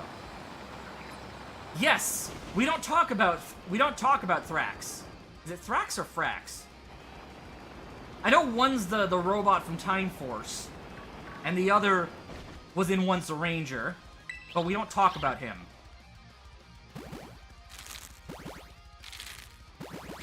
Yeah, never really explained how Thrax survived the, how Zed's kid survived the Z-Wave. At Evil Rangers, Zed, Venjix, references to Rita. Yeah. I mean, to be fair, Mystic Force referenced Rita too, but that's because in Magiranger, the Sentai counterpart, Witch Baba, the Zyuranger's version of Rita was actually also the kind of Magiranger's version of the Mystic Mother. I don't know, I haven't watched Magiranger, I just know for a fact that you know, Witch Baba became that version of the Mystic Mother. I think that was what Rita's Zyuranger counterpart was called. Yes, Thrax is indeed whack. He came off as more of a villain of the week rather than something that you had to get previous Rangers to come in to face, right? It would be like if Sledge... Oh wait, that did actually happen. Witch Bandora. Ah, right. Why did I think Witch Baba? Must have been, I think I've been watching too much John Wick. Oh wait, no. Witch Baba wasn't that Dragon Ball?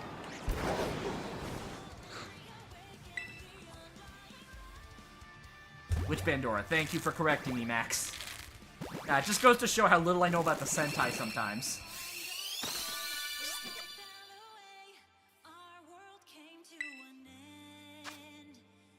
Right!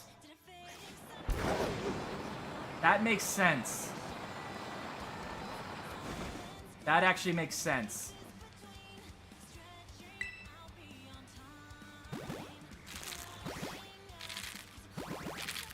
And again, it's not like it's unheard of. And yes, Baba has a whip from Dragon Ball. Yeah. I think it would have been a lot more interesting. Because, like, Zeo handled the multiple villain factions perfectly, I think. Because you did have, you know... what did you have? You had Rita and Zed, as well as the Machine Empire.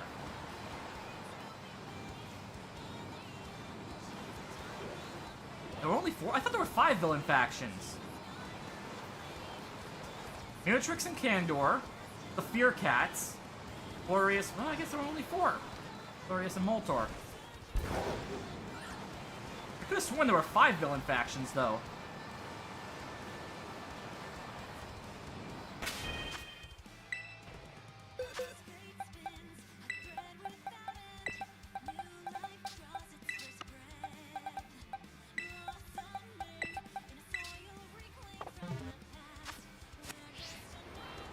Yeah. They were, yeah. Like, there were only a handful of episodes where Rita and Zed actually played a part. Like, I know, like, the one episode I always think of is when Rita turned Cat's ugly-ass purse into a monster.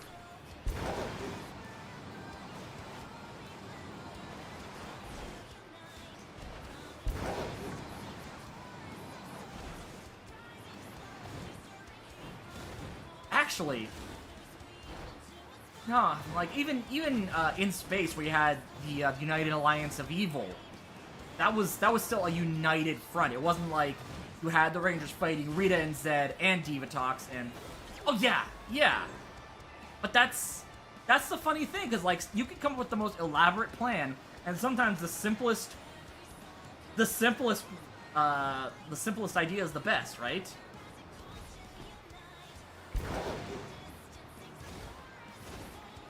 Like, I remember that. That purse had the power to redirect energy-based attacks, right? And if I remember correctly, that led to, I think it was the machine that indirectly led to the Machine Empire taking over the Zeo Megazord, which led to the creation of the Super Zeo Megazord, if I remember correctly. It's been a hot minute since I've watched Zeo, to be perfectly honest. Yeah.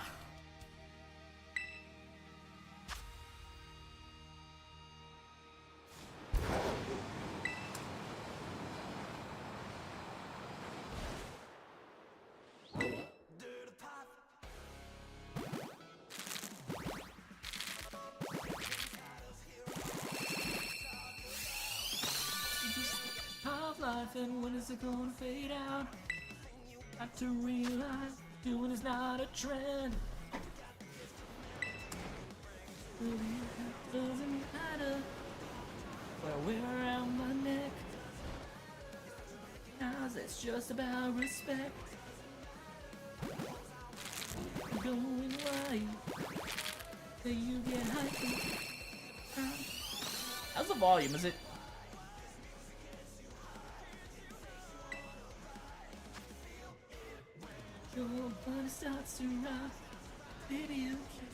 I gotta get my alert box set up before tomorrow's stream before I forget. Plank and Orbis. Those, who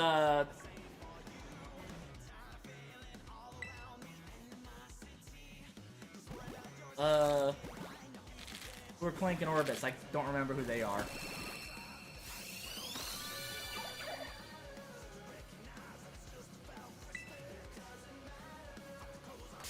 I'll be honest, there are a lot of, like, probably minor, or, you know, second in commands, so I just don't remember their names from like, the villain factions. Ah, okay. Yeah. Like I said, it's been a hot minute since I watched Zeo.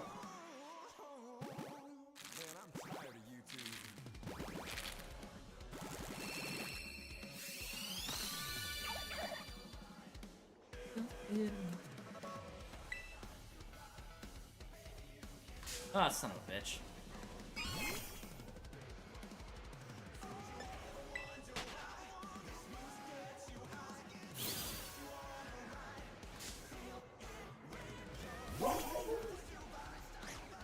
Actually, hey Duke, I got a quick question.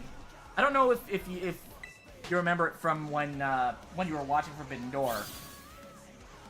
How well did the murder grandpa chant come up during the come off on the feed during the Suzuki match? Let me say.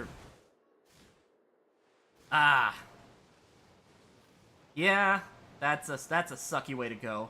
That reminds me like how you heard it well? Oh, nice. I know, I was actually the one that started that chant. But like why is he orange? Why are you orange, my friend? You're not shiny, but why are you orange? Like, I think I tried it like 3 times to start the chant, and then it's like, people around me started, and I kind of like, it's not picking up. And then it actually picked up, which was kind of awesome. A kid with 1,000 lines and a good disguise, in a right between the eyes, in a right between the eyes. When you walk home, ain't nothing more to say. See the lightning in your eyes, see you more than I.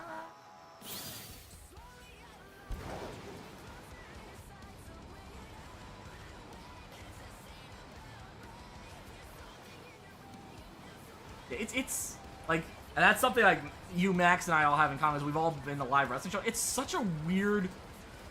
It's so weird, you know, the difference between watching a show on TV and actually being there live.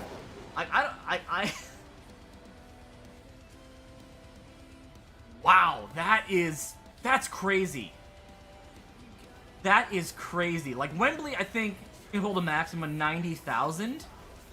So the fact that, you know, we're about a month out from All In, and they're just under, like, maybe 15K under that capacity the max Wembley Stadium can hold, that's crazy. Like, that's WrestleMania numbers right there.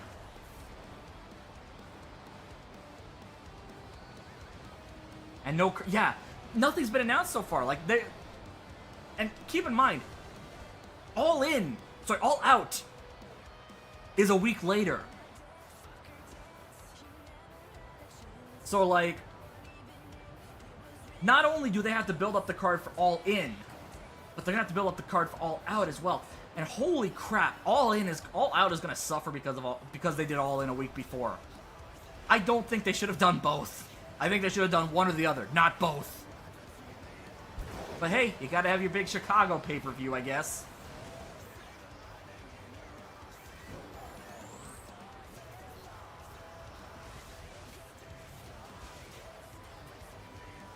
Yeah, absolutely. I absolutely see that.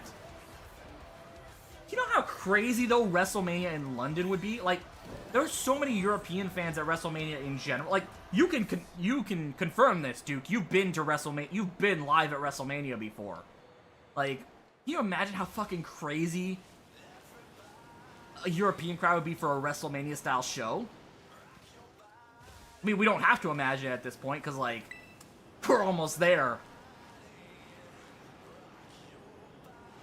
And the thing about All In, too, is that it's not just going to be English fans. This is, you know, fans from Canada. This is fans from Japan. This is fans from all around Europe. Because, like, honestly, traveling to... Honestly? I don't think so. I don't think so.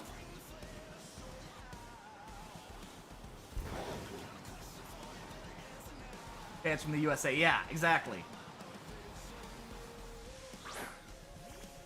Am I the only one?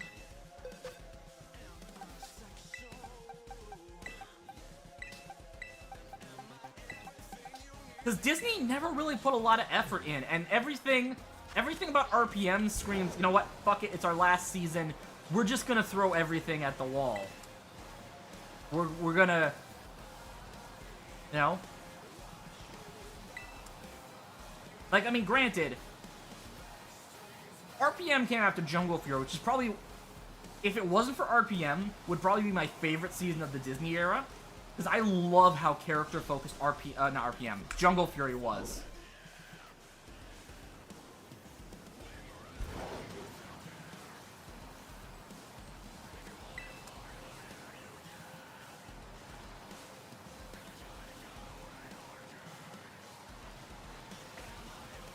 Now, again, granted, like, RPM, I can never get over RPM, just that,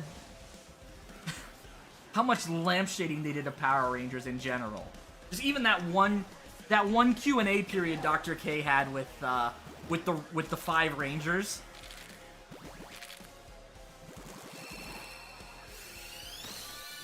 To the point where they even used a Cal Explosion to take out. If I couldn't make Vegas, I was thinking of going all in or Forbidden Door. Oh, man. Man, that would have been cool. That would have been cool seeing you at Forbidden Door. Yeah, I don't think I could afford the trip to England. So I'm glad Forbidden Door at least got to happen in Toronto.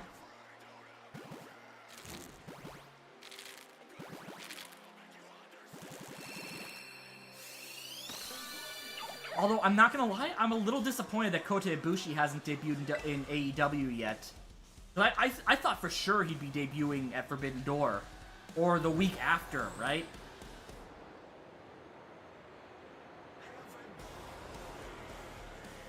I suppose there's always Blood and Guts where he could debut. But, like, I want Ibushi in AEW. I want to have Ibushi versus Omega at some point in AEW.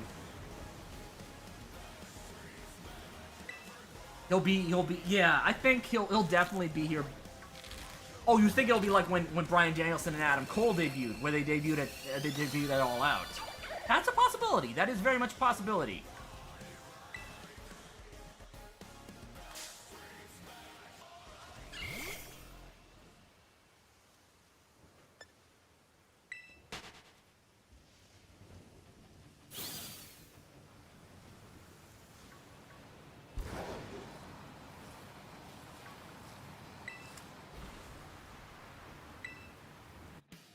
I mean, to be honest, I blew my voice out when Danielson came out to the final countdown at Forbidden Door. If Ibushi had debuted there too, I would have lost my fucking shit.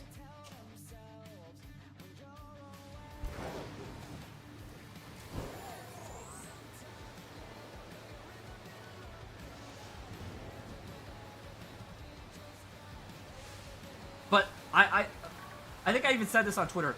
The only way I would have seen Ibushi debuting at Forbidden Door, you would have needed some lemon juice. Yes. Yes, I would have. The only way I would have seen Ibushi debuting at Forbidden Door would have been if Ospreay and Omega had main evented. And honestly, I'm kind of glad they didn't, because aside from the fact that they had to end the match probably 10 minutes earlier than they planned to because of Bryan breaking his arm, I think they made the right choice with the main event. Because to me personally, Tiger's coming out from the fireworks. All right, Max, take care of yourself, bud.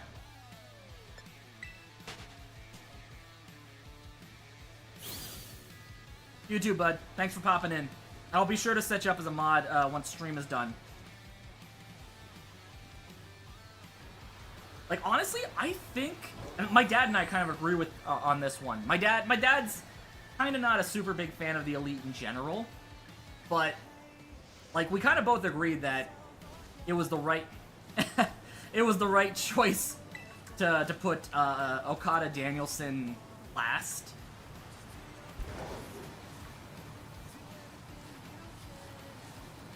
Like, I liked Ospreay Omega, but, you know, I think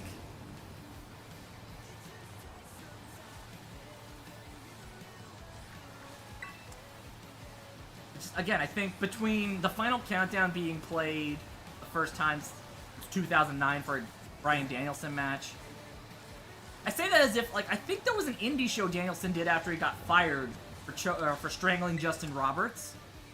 where he actually did come out to the final countdown.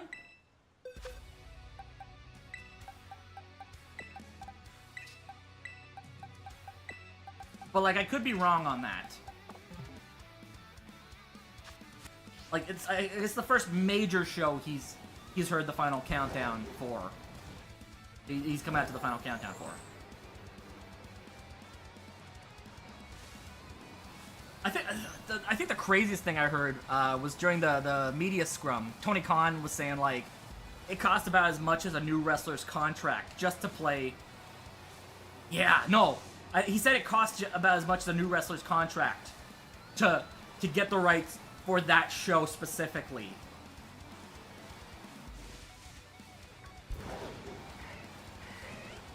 Which, that's crazy. Like, think about that. It blows my mind that he got Saturday Night's Alright for Fighting for the Collision theme, right? Because, like, that's gotta be a fucking expensive song, too. Like, it's not like a Rocket Man or a Goodbye Yellow Brick Road, but I can't imagine that's a cheap song either. And that's playing weekly.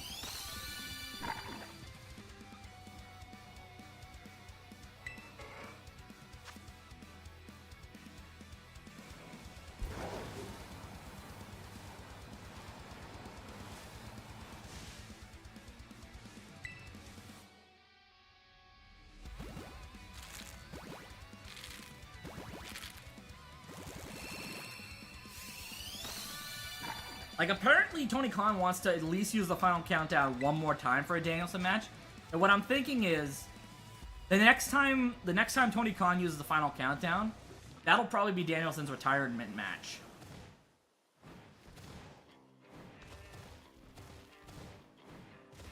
Because that's the only way I could see him. Because I can't imagine Danielson's got more than, like, a year left in the tank. Especially given how much his body's broken down over the years, right? And I say this with the utmost respect for Bryan Danielson. Like, I don't think, like, especially at the level he goes in his matches, I don't think he can do that for much longer.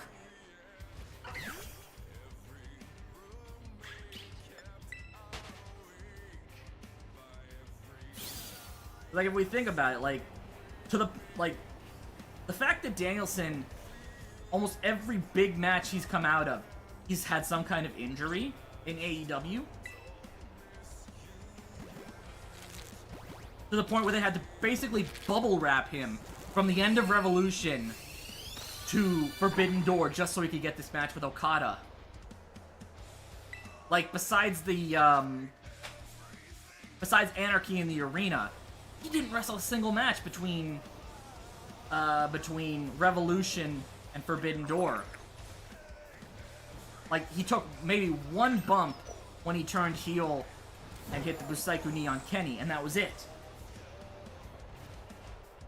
Which, honestly, I don't blame Tony for wanting to protect that, keep that match ongoing as best as he could.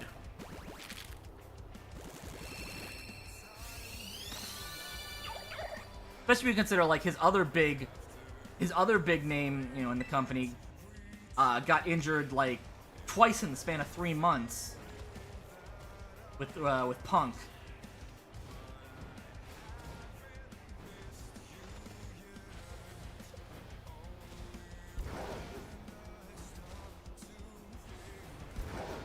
Wait. I need to land. I had ever found you. Why you love you? Hey,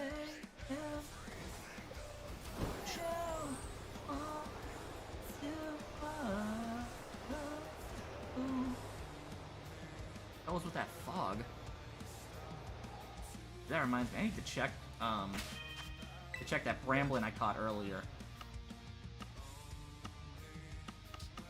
Over here? Yeah, here we go. Need to see if marked. He is not.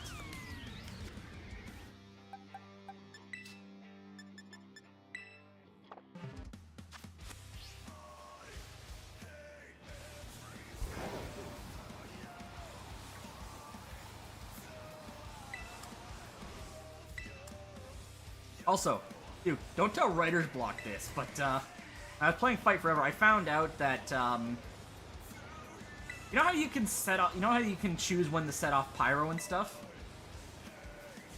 I found out my luck with Spider-Man, where I accidentally kept webbing people to flaming cars, kind of transitioned over to Fight Forever, where I accidentally set off pyro in MJF's face while he was coming out alongside Wardlow for a match.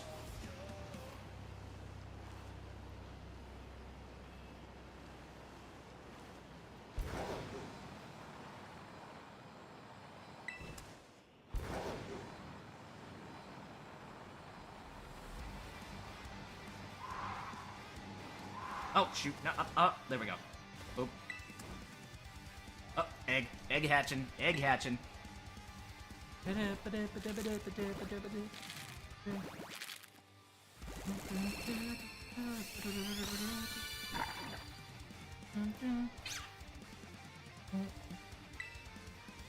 Goat butt.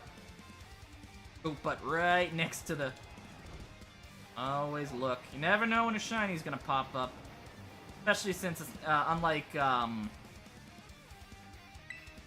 unlike Legends Arceus, there's no animation or sound when there's a shiny nearby in the overworld. The only way you'd see it, the only way I get the animation would be if I hatched an egg or if I run into a shiny.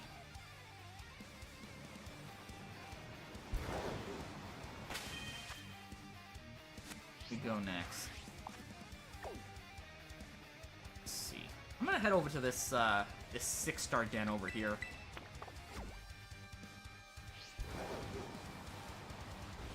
I want to see what that 6-star raid den is. If it's something that can get me some Herba Mystica, that could be helpful. Especially once the DLC comes through, I want to try to save up as much Herba Mystica as I can. For any wild encounters I might find in the DLC.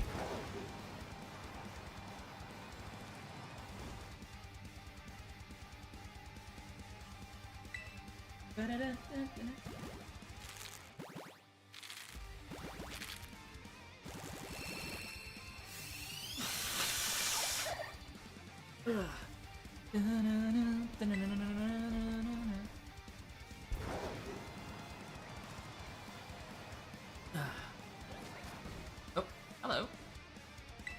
The egg hatching. Should probably also... Alright, we're in quadruple digits now.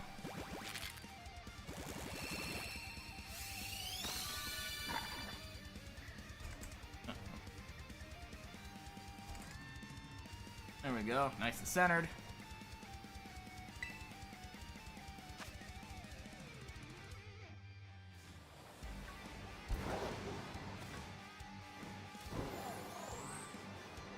And of course, with this area here, there's always that chance where we could run into a shiny Zorua. And I wouldn't know unless...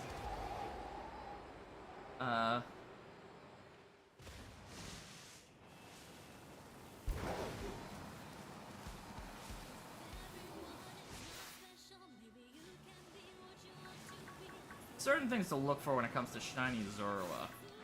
Or shiny Ditto, because they both spawn around here. Hello, Ursaring. Goodbye, Ursaring.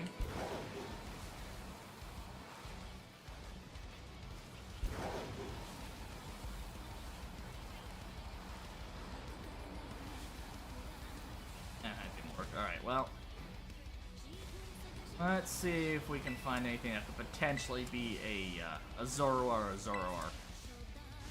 No, that's not, because that's right next to a tree.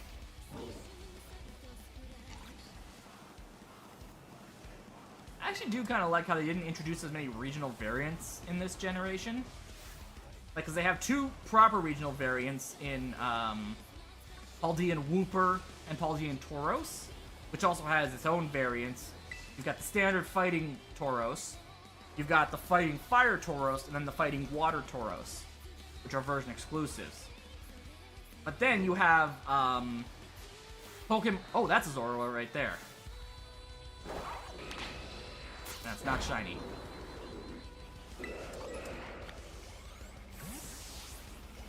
You also have, I guess the term I've heard was divergent evolutions, where you have Pokemon that look like certain Pokemon, like that Toad's, like, there's a Pokemon here earlier, you might have seen Toadskool, which is like a grass ground version of, a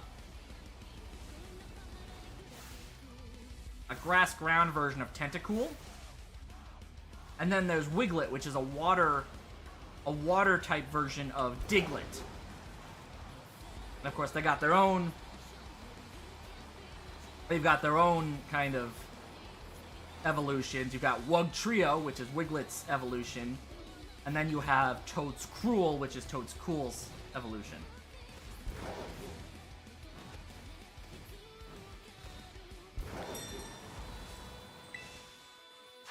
Ooh, Amoonguss. Okay.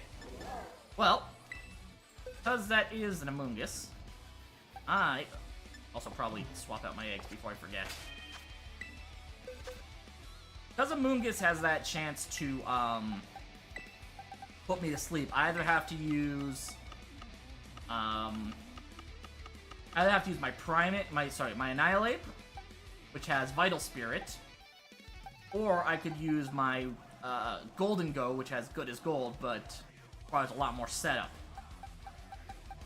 I'm gonna use Annihilate for this one.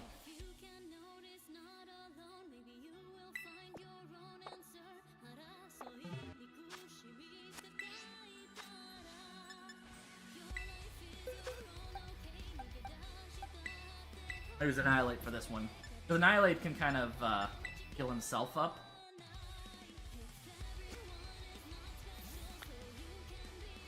It would be funny if the Scarlet Violet DLC finally introduces Gorochu, which was an evolution Raichu was apparently originally going to get in Red and Blue.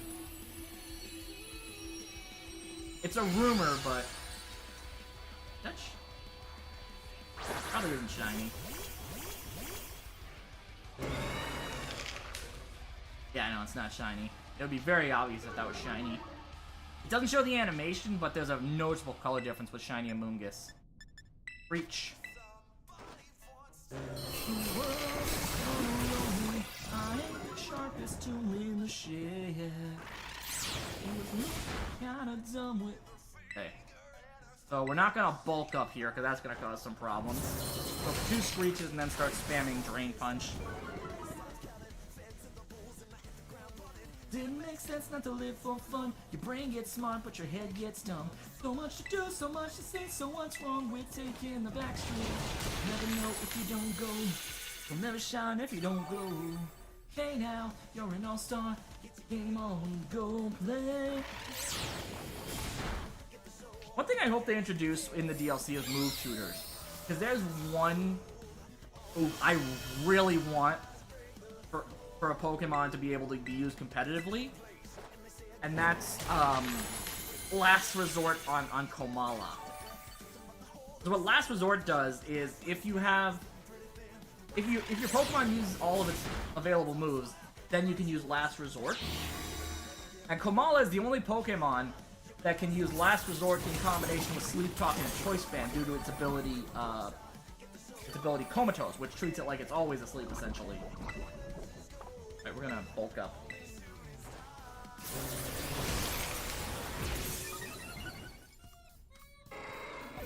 I'm gonna take the gamble with the bulk up. It's not gonna do as much because it boosts up my defense. Because the problem with Foul Play is it bases its damage off of my attack stat instead of like the Amoonguss's attack stat.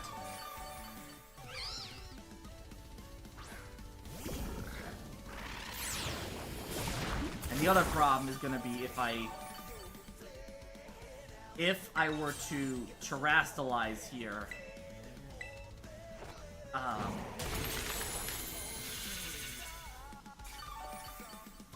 If I were to Terrastalize, Foul Play would become super effective, which is not good. What concept? I could use a little fuel myself, and we could all use a little change. Stop coming. But if I play my cards right and I boost up enough, or I get hit enough, Rage Fist, if I were to Terrastalize, it should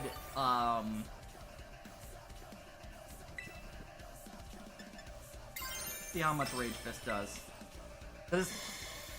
Oh, that's not good. Let's see how much Terra boosted Rage Fist will do.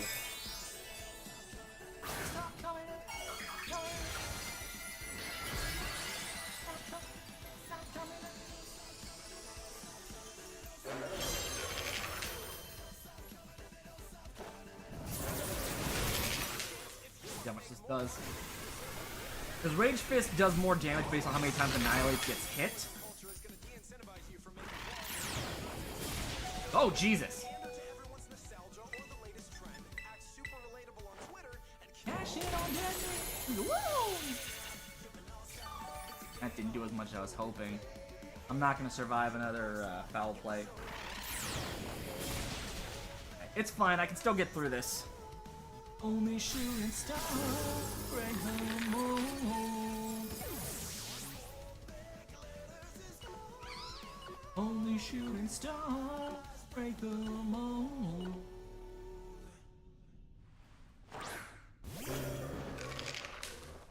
Okay.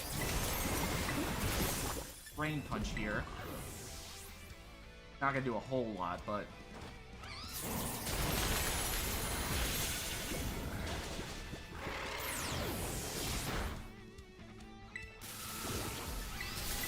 Rain Punch, try and see if I can get that shield down. I'm probably at a point now where Rage Punch will take it out. Or will take out the shield.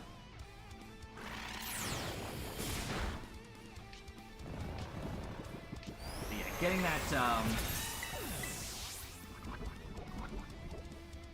that shield down is such a pain in the ass. Ah, damn it.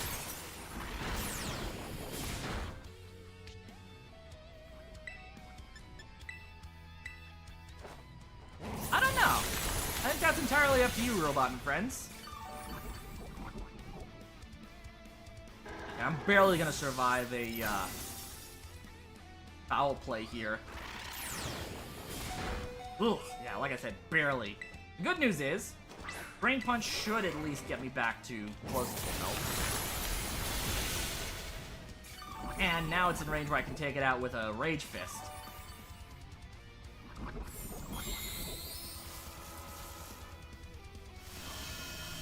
I'm taking enough hits where Rage Fist will definitely take it out. Also, I kind of have no choice because I'm out of Drain Punches. It did not take it out. Okay. I mean, yeah. It's like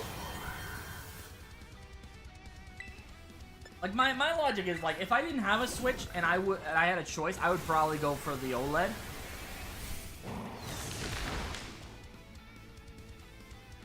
Because it's got the bigger screen, right? And the better kickstand, to be perfectly honest. Alright, let's leave that.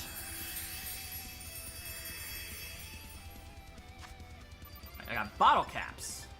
No Herba, but bottle caps are always helpful.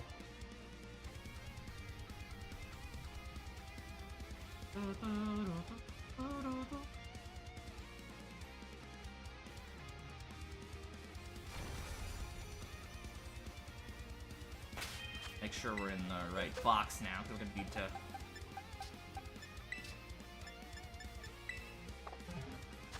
that reminds me. Oh wait, no, my heat ran's already ready for the Delphox raids on Thursday.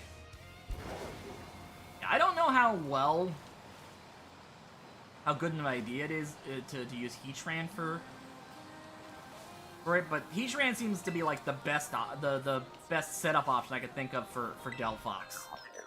Because like as far as I know, I don't think it gets access to any fighting or ground type moves. Unless it gets, no, Terra Blast wouldn't help because it would be a fairy type move.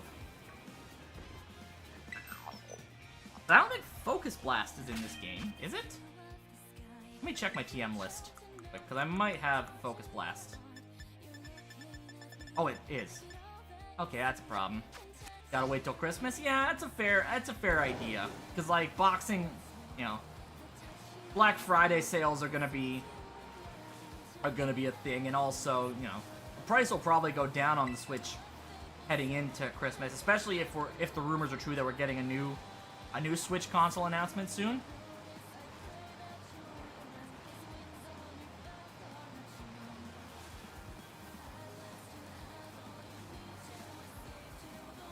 Like, for me, when I got my Switch, my Switch is the Smash Edition Switch, which really the only things that are Smash themed are the dock, which has Smash Ultimate theme to it, and then the Joy-Cons themselves. Let me actually pull that one. Let me actually show off on my Joy-Cons here. So, like,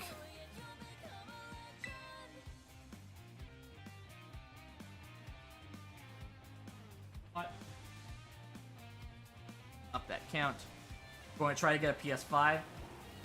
I'm not sure if I want to get a next gen console at this point for either the Xbox or the Xbox Series or the PS5. Just because, like, it seems like the prices are going up instead of down like they normally do. And with the PS5, like, a lot of the exclusives just wind up being ported to PC like 6 months later, anyways, right? Like, we saw that with Spider-Man and God of War. I think even The Last of Us got a PC port at some point, or it might not have yet.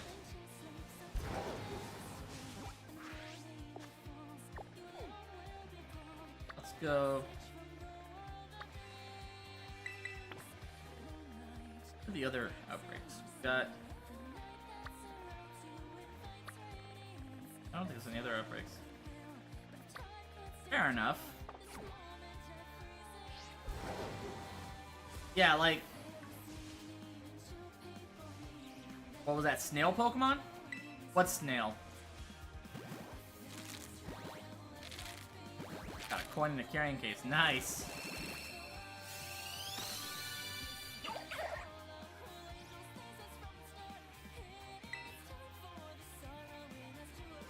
Snail.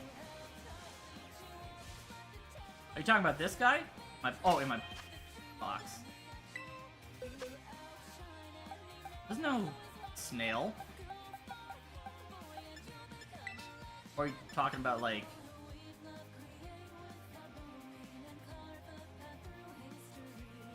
I'm not seeing anything that's a snail.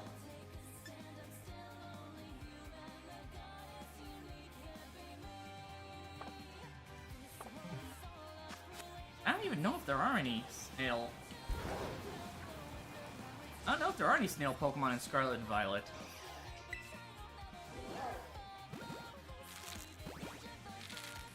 The only other snail Pokemon I can think of are Shelmet, Carablast, Escavalier, and Excelgor.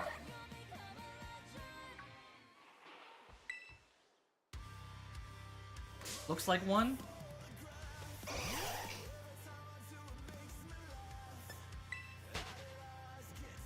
Hang on one sec. In box 20. Box 20 would be this one. Are you talking about Heatran? Are you talking about her?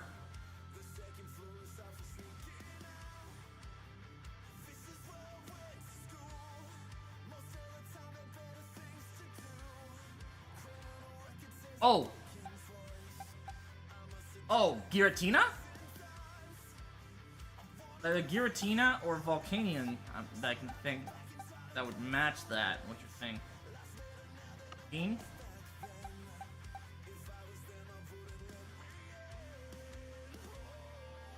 Oh, number 19.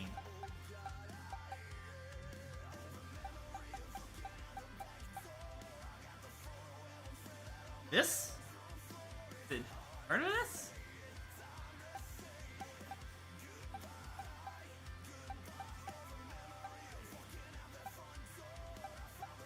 I don't know. That reminds me, I gotta move my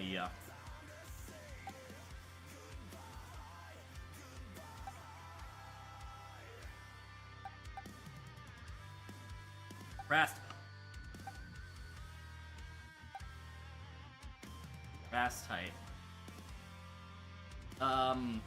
This? There's chestnut, there's iron leaves, there's walking wake, there's Targaryen, but that's a dragon type. That's a Rayquaza. I don't think is what... Grass type, yeah.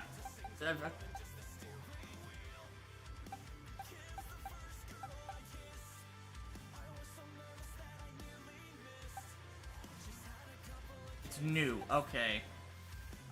So there's Iron Leaves. That's a grass psychic type.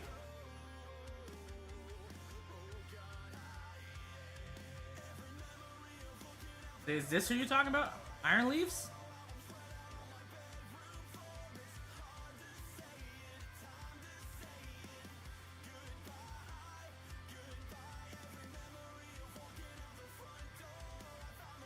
Fox 21. Oh. Oh, Appleton? Is this... This is... Yeah, this is an Appleton I use for the chestnut raids. Oh! Oh, Wo-Chen! Wo-Chen! Wo-Chen's a snail. God damn it.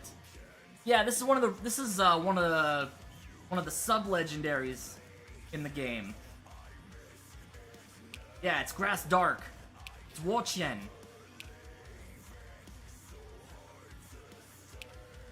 Man, I'm sorry, man. I'm sorry. I completely forgot about Wo-Chen, to be honest.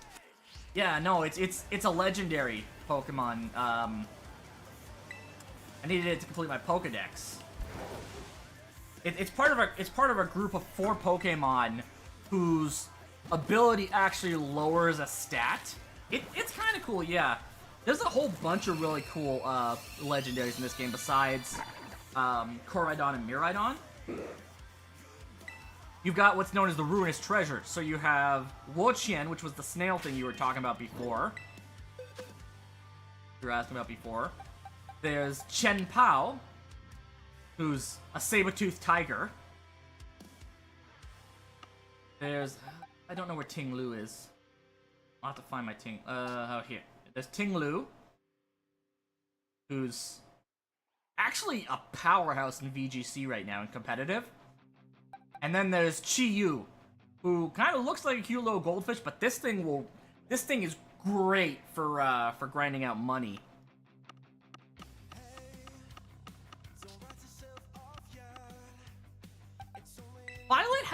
Violet's very interesting, yes.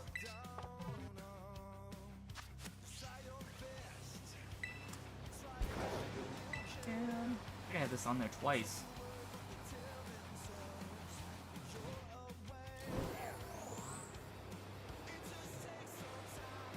I'm gonna head over to the,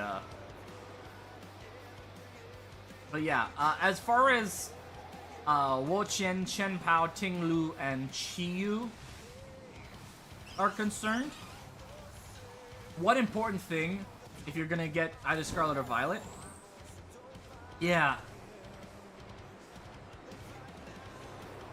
Well, the Ruinous Treasures, they're a little weird in how you have to get them, because you essentially have to unlock them by picking up... Oh god, Veluza. Oh. Yeah, there's an outbreak of Dreadnought here.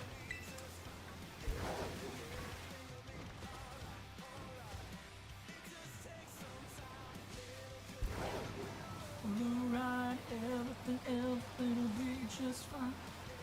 You have to basically... There's stakes kind of hidden all over Paldea. You have to pick up those... You have to kind of pick up those stakes in order to unlock the area where you can encounter each Pokemon. They're known as the Ruinous Treasures.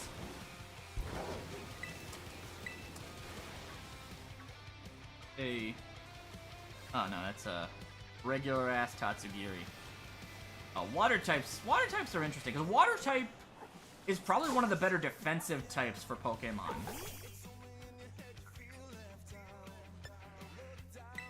Oh, are you talking about the Tatsugiri here? This little dude? Yeah. The funny thing about this guy is it actually has 3 different forms, and they all tie into a Pokemon called Dondozo, which is that big dude right over there. And then there's this little Hellspawn, Veluza, which is a nightmare to try to navigate around. Oh, Quaxley. Yeah, no. Quaxley was my, I played both Scarlet and Violet, and Quaxley was my starter for Violet. I actually had Sprigatito as my starter for, I had Sprigatito, the Grass Kitty, for my starter in Scarlet. I don't want to spoil too much for you in terms of, like, what the evolutions look like. Hang on. I swap my eggs out. Can we forget about the things I said when I was drunk?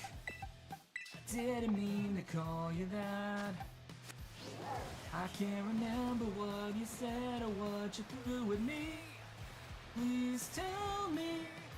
Please tell me why. Car is in my yard and I'm sleeping with my clothes on.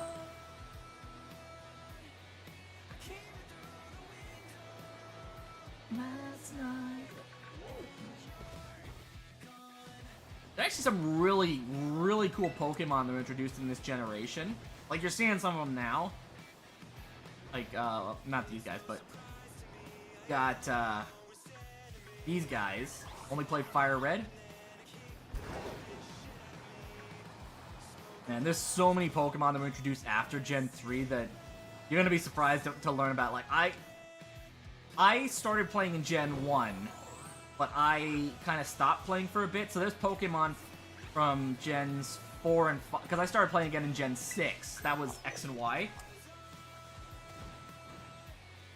Where, like, there were so many Pokemon introduced in the generations between 3 and 6, where I just kind of found out about them in... I just found out about him when I started playing X and Y.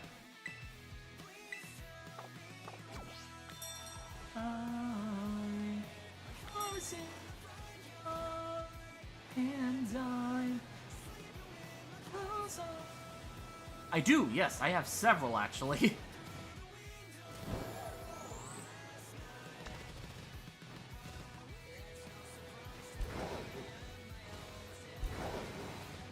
Every now and then I kick the living shit out of me. Can we forget about the things I said when I was drunk? I didn't mean to call you. Yes, I have a whole box of shiny Magikarp in Pokemon Home.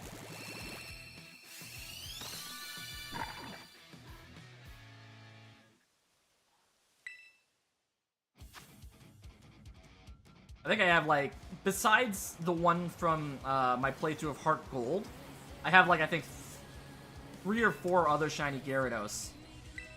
And then I have one in Pokemon Go as well.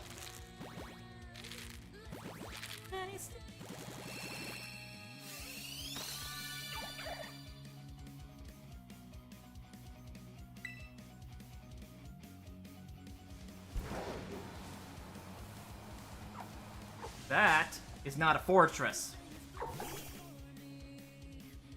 You know how I know that's not a fortress? Because normally fortress hang around trees. There's only one way to find out for sure, but... Oh, that is a fortress. Huh. Thought that was a Zoroark.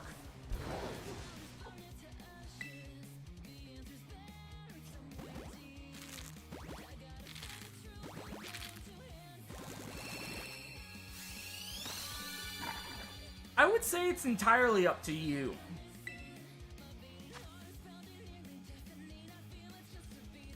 Alright, Duke. Thanks for popping in. Have yourself a good night, bud.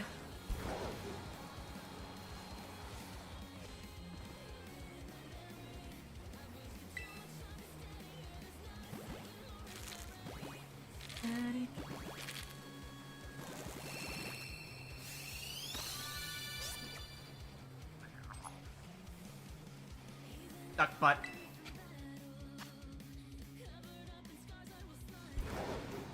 Oh, crap. Sushi fish.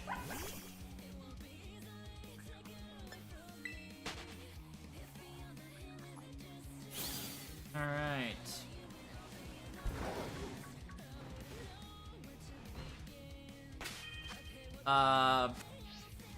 Oh, the Gimme Ghoul? The shiny Gimme Ghoul? Or the... Yeah, I got 2 of them. One so I could keep a Gimme Ghoul, and one so I could have its evolved form, Golden Go.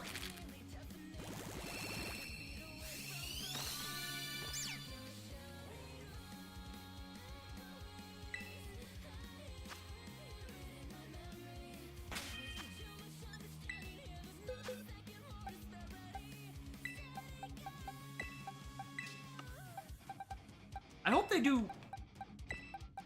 No, the Shroomish?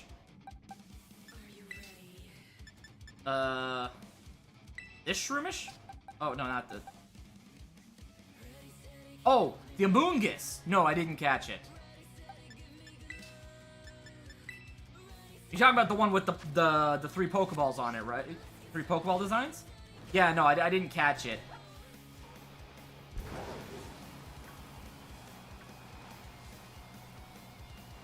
Like, I'll only catch it if it's shiny, and the funny thing about Terra Raids is their shiny odds are actually worse than if I would just ride around here in the wild, even without the shiny charm.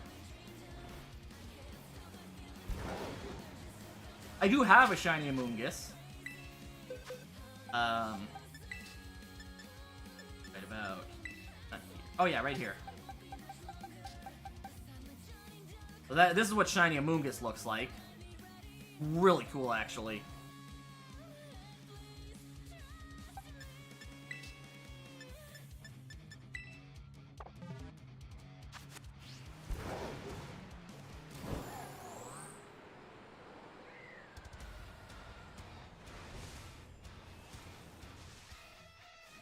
Oh, One-Winged Angel. I'm trying to figure out, what the fuck is that? Oh, it's One-Winged Angel.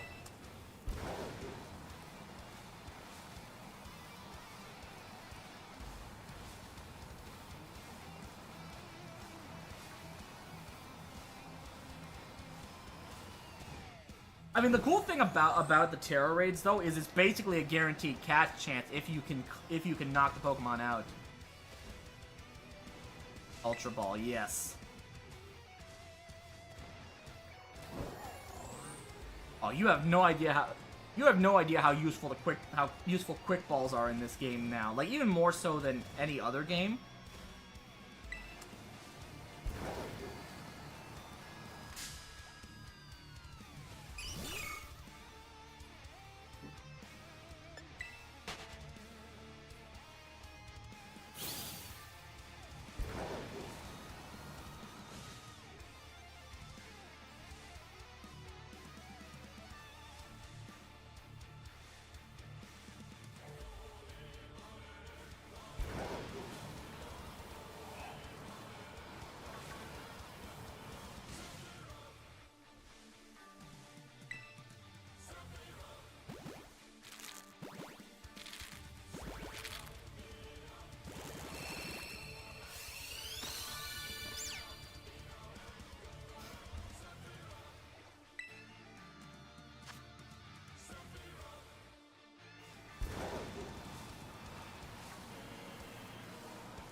There are some Pokemon that were introduced in this generation, like those flamingos you see right next to me.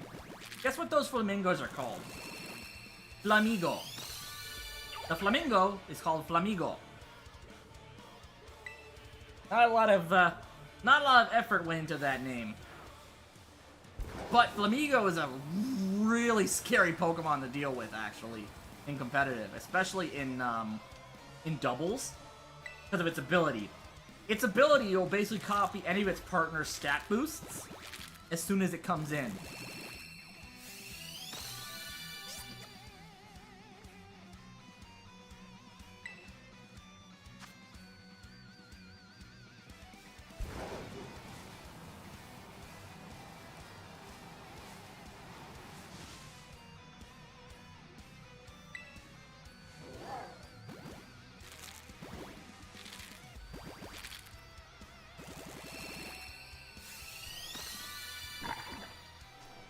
actually reminds me, I have to get a backup team set up because tomorrow I'm gonna be doing some competitive battling. I'm gonna kind of be going between competitive battling and shiny hunting. Because the funny thing about me is I don't like getting super salty during streams. So if I start getting if I let myself go on too much of a losing streak,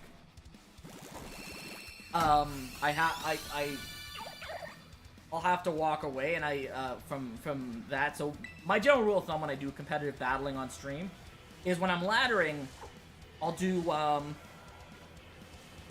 some battles, and if I lose 3 matches in a run, I'll take a break from battling to do some shiny hunting, and then I'll go back to battling after a bit when I've kind of regained my bearings.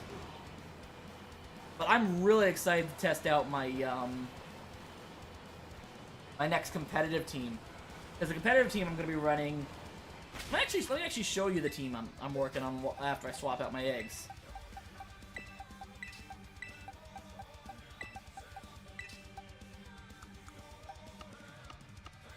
Oh, they're not in the... Combi is in this game, yes. Combi and Vespiquen are in this game. Let me actually, before I forget, let me put my team into the box.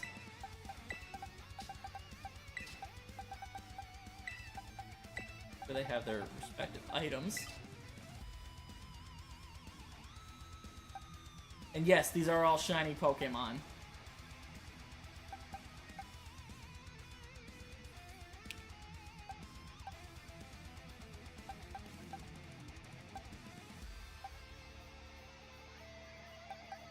Probably change Mecha Mothra's Terra type before I forget.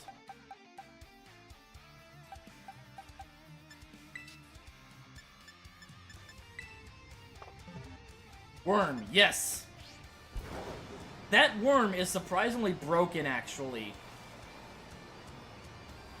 It's really good in doubles.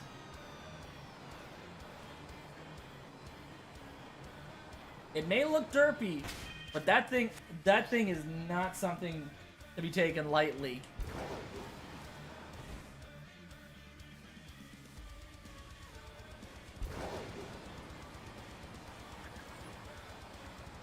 Ah, crap. Light bulb.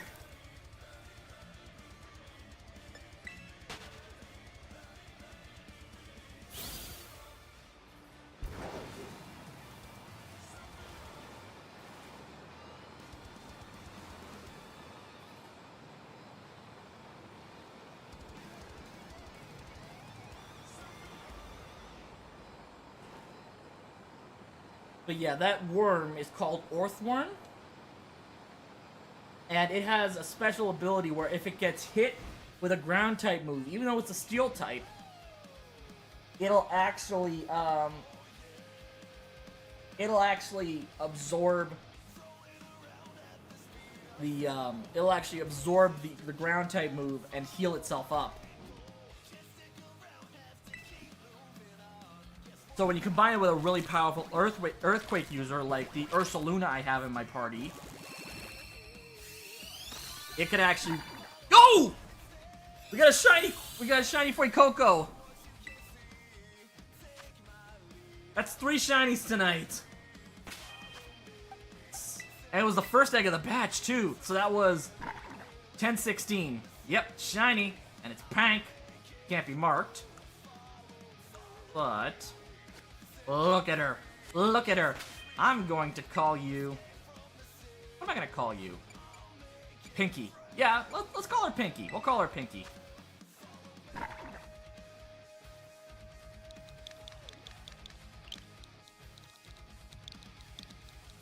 know what? I'm gonna call her Pink, like the singer, and you'll see why. Because I'm gonna evolve her right now. You're gonna get a preview of what Fuecoco's evolutions look like. Nothing to do. I don't care what lies ahead. No time for guessing, follow my plan instead. No matter what that may be, take my lead, I will set you free. Follow me. Blackpink? Nah, Blackpink won't work here, unfortunately. Pink, I think, fits a little bit better, but I'm gonna call her Pink. Nah, we're not gonna teach her Incinerate.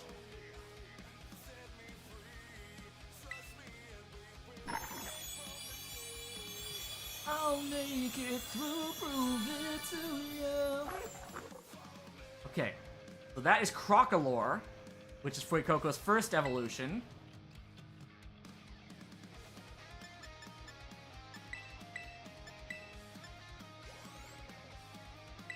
And now you're about to see Skeledirge. Incinerate. No. Snarl. Maybe. Yeah. Give her Snarl.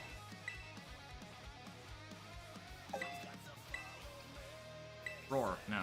Pack. Yes. But wait till you see her final stage. No. We won't teach her that. Hyper Voice. Yeah, we'll teach her Hyper Voice.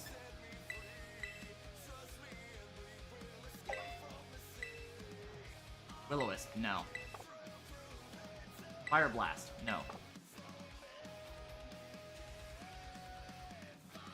Say hello to Skeledirge. Wait. Skeledirge!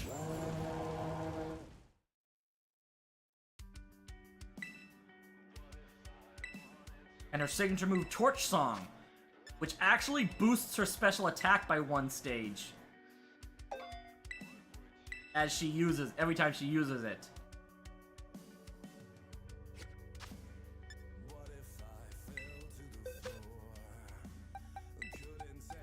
But yeah, all 3 of... I don't know, to be honest. All 3 of the starters evolutions in this game are based off of, like, some kind of form of entertainment. So Quaxly's final evolution is a dancer. Sprigatito's final evolution is a magician. And Fuecoco's final evolution is a singer.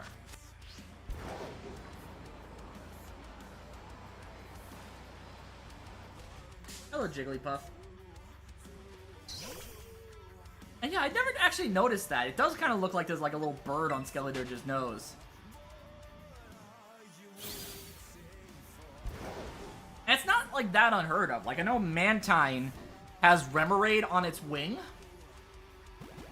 And like even the Dreepy evolutions have little Dreepy kind of all over them, right?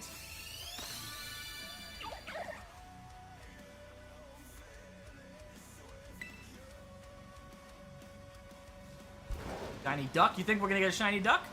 Okay, I mean, I do need a shiny duck.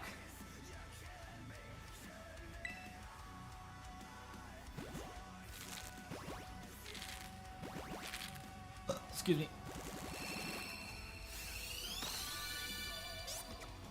That one's gonna be very interesting to see, though, because with the shiny duck, like, you can kind of see the difference between the two.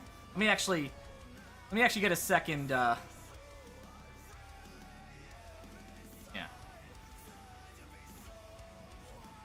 Let me get a second Quaxly up here so you can kind of compare them.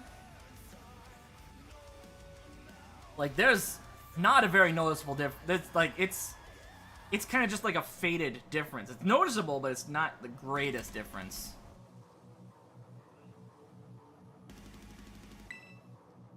It's mint green. Yeah, it depends on the screen you're looking at there, but it's like a very bright green or like a faded, a very bright, very, very bright blue.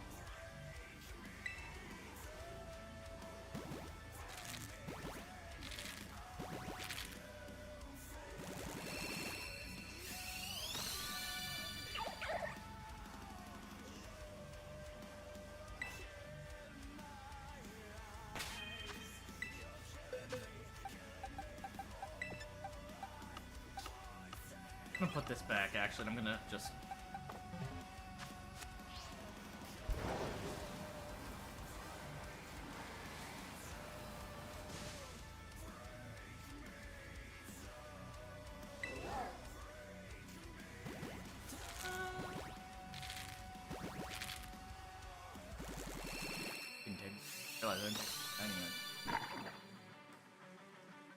That reminds me, I gotta put Skeletor jump. I gotta cross Skeletor off of my checklist here. I have a checklist of all the shiny Pokemon I still need for my living dex.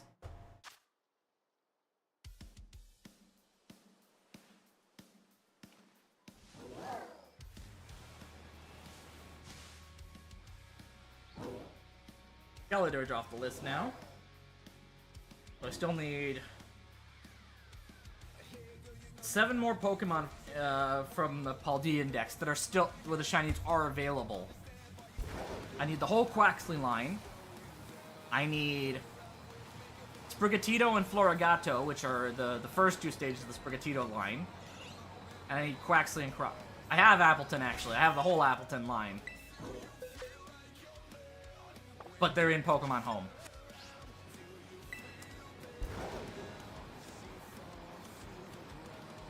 Well, I'll tell you, my friend, one day this world's gotta end. As your lies crumble down, a new life she has found.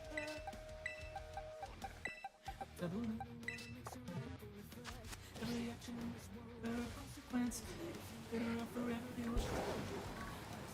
Yeah, I have the whole Appleton line. Green shiny, yep. Be my lecturer. When you push through, you feel better now. Well, I'll tell you, one day this world's got it. Your life crumble down, and you cheat down. Set it on.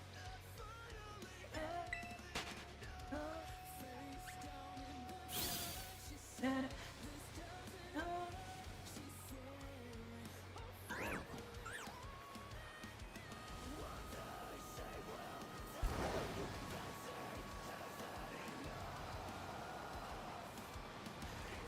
What's the my screen? My screen's not great either.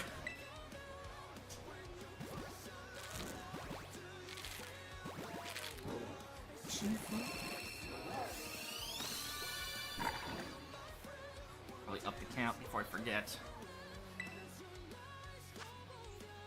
New life. When you push through your now. Well, one day this world's gone as your life crumbles down. Your life she has. Tell me. She better.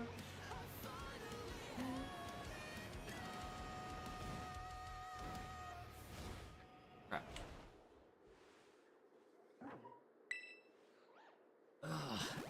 Like, I actually, like, in terms of how my shiny living dex is going, I think, let me check my checklist again. I only have about 125 Pokemon left, and out of that,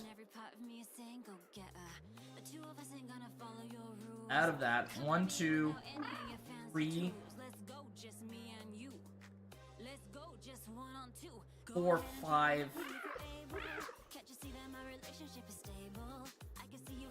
6, 7, 8, 9, 10, 11, 12, 14, 15, 16, 17, 18, 19, 20, 21 Pokemon of that 125. Yep.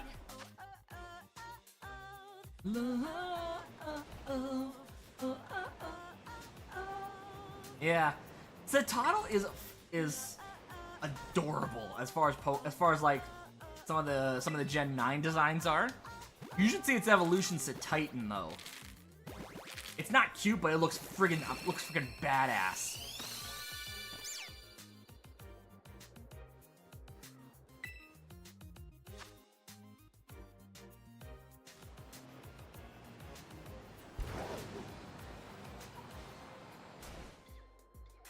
This is who we are. This is who I am. And if you think you can Yeah. Funny thing, like, I didn't really start getting into Steven Universe till like a little before Steven Universe Future started. Cause here's the thing, Steven Universe only really airs on Cartoon Network here in Canada, and Cartoon Network's a specialty channel here. So like, I didn't really get to start watching Steven Universe until we had Cartoon Network on a free trial, and I actually started watching Steven Universe Future on YouTube. I fucking cried at the end of Steven Universe Future, though. As someone who suffers from anxiety and has like a little bit of an imposter syndrome problem, that finale hit really hard for me.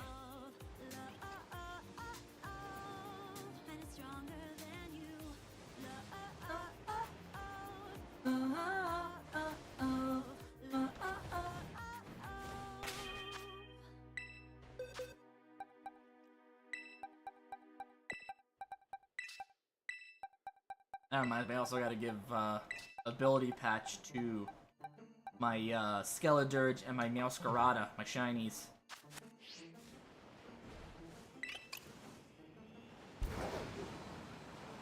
Oh, well imagine as I'm pacing the pews in a church corridor and I can't help but...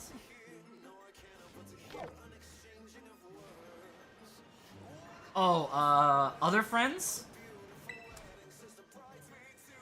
Other Friends was a great song. And I think I actually have that on my... I have a cover of it on my playlist. Let me see if I can find it. Probably closer to the bottom. No.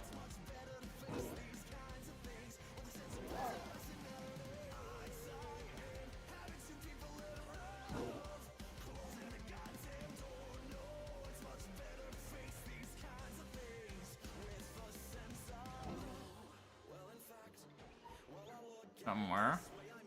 Here it is. The cover of it. So it's not... It's obviously not the original. The cover by Christina V. Who, if I remember correctly, she actually does the voice of the Miraculous Ladybug from the show Miraculous Ladybug and... Gee, it's nice to finally meet her other friends. That's right, I heard the story, don't really like how it ends. It's swell to finally meet her other friends. She gets her stuff back. Oh, In the Garden. I think that's what it's called. I don't know a couple. I haven't seen Steven Universe the movie all the way through, but I know she has like Other Friends is kind of the song I tend to think of when it comes to Steven Universe the movie. And Spinel.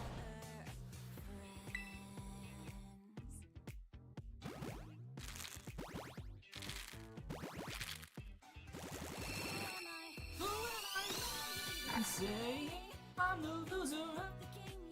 You didn't know you were playing. Let's play another game. This time I get to win. Life on the line. Story over and over again. It's swell to finally beat her up. That's right, I heard the story, don't really like how it ends. It's swell to finally beat her up.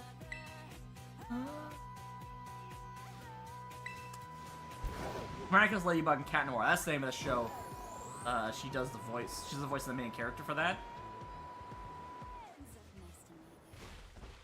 Funny thing is, I first heard about Christina V when, from Power Rangers Hyperforce, which was like a little kind of tabletop Power Rangers RPG show. That was the first time I'd ever heard of her. I do like some of her covers though.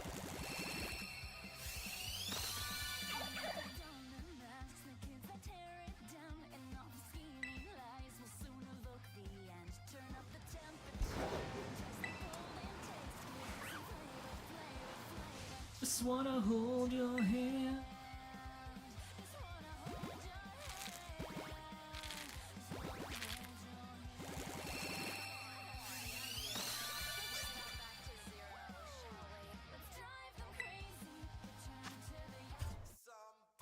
No, not that one. That one, not.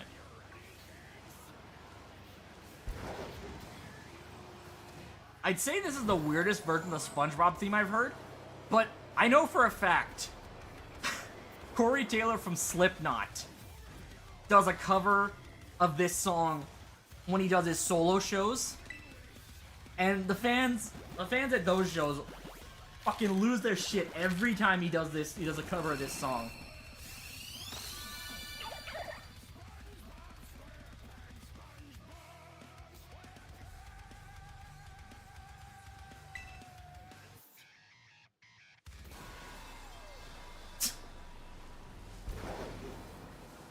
And of course, there's a fart sound at the end.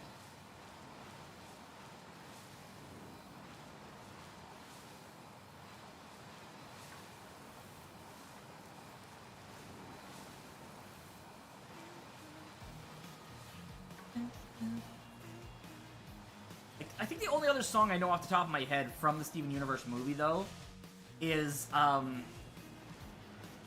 the song when Pearl reboots. That's the only other song I know of off the top of my head from that. I don't know the words to it, but I know of it. So I can kind of... That's the only other song I think of when I think of the movie. On camels.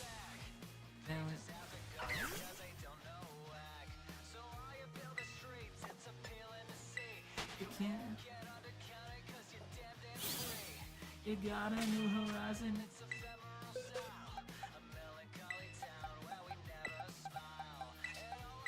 Yeah, message. Sleep now. No one will around the hand in hand.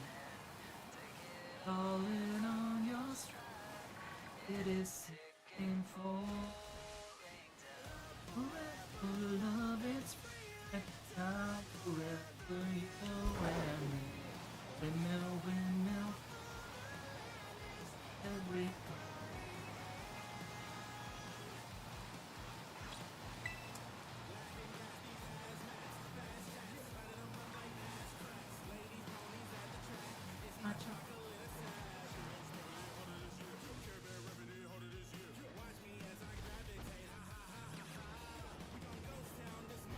yeah.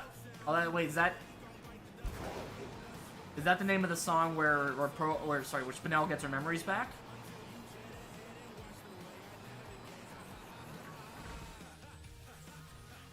I thought there was a shiny there. No. That's what. Ah. Yeah, I kind of know. I kind of know what you're talking about with that, because like I know there's a big musical number when like each of the crystal gems get their memories back, and then when you kind of love. Oh yeah.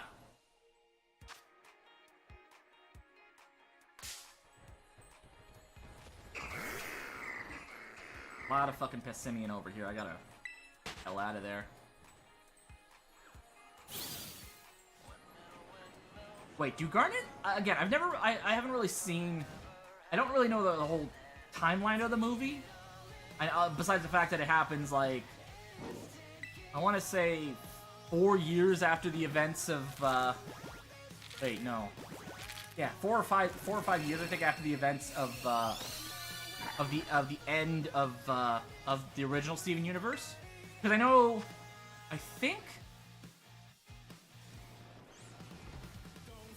I think the movie leads into Steven Universe Future, which was the finale.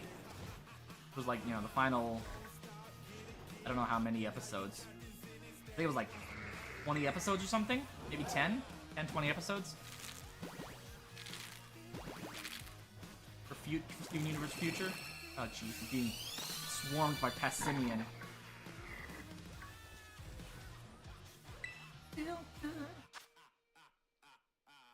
Oh god. Ah! Stupid monkey. Get the hell out of here before the monkeys start swarming again. Oh god. Oh no. We're stuck here.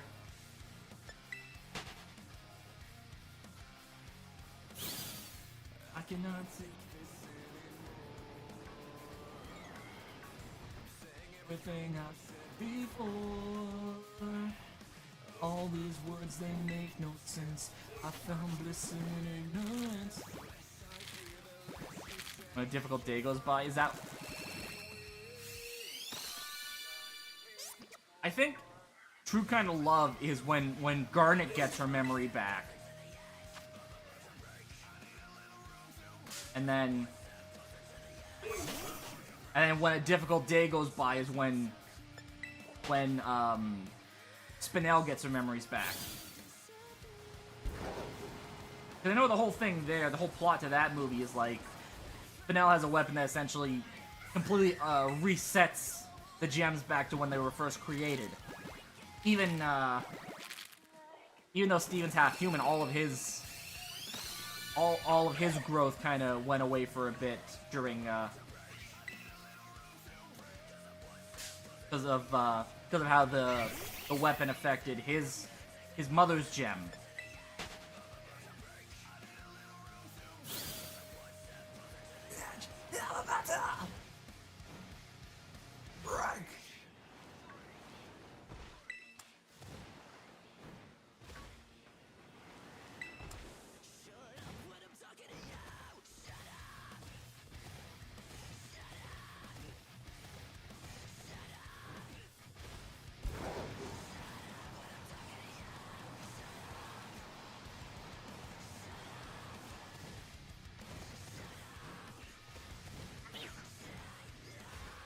I actually wonder, like, how much of this,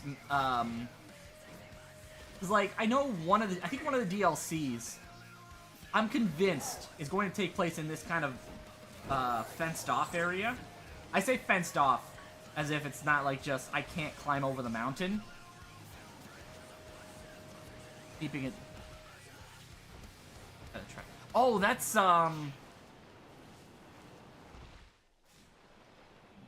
that sounds like, Steven's, change song he uses to try to convince Spinel that, she doesn't have to be angry anymore.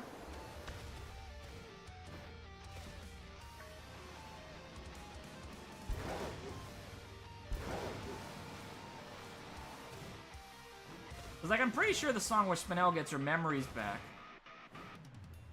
is called In the Garden. Because the whole thing is, like, Rose Quartz... Not Rose Quartz, sorry.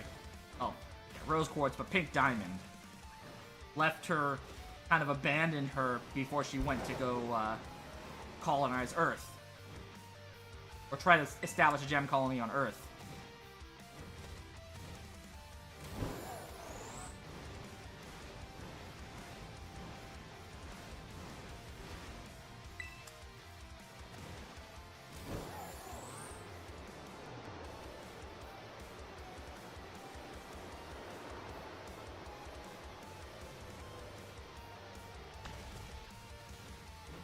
I'll look up True Kind of Love though after stream for sure.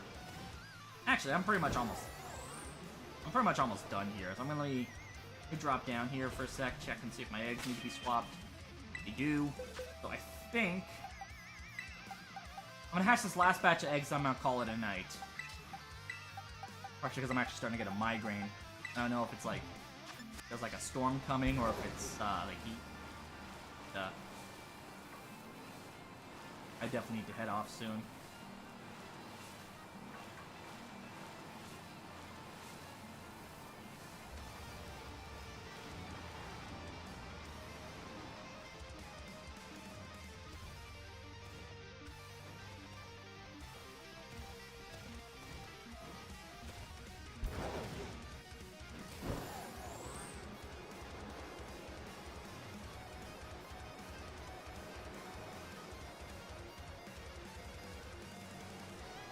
I am going to be streaming tomorrow, yes.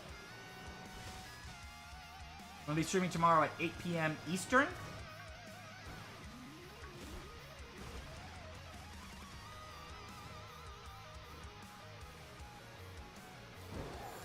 And tomorrow it's going to be a combination of shiny, like I said, tomorrow it's going to be a combination of shiny hunting and a little bit of competitive laddering.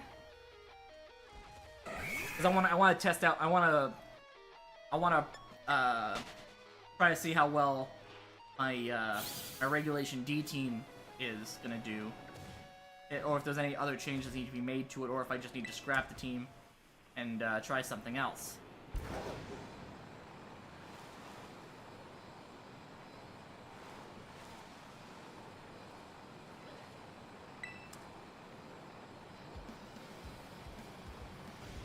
It's 10:53. Okay, so yeah, you're running on. I guess you're only an hour behind me, so you're gonna be. So I'll be starting at 7 p.m. your time tomorrow.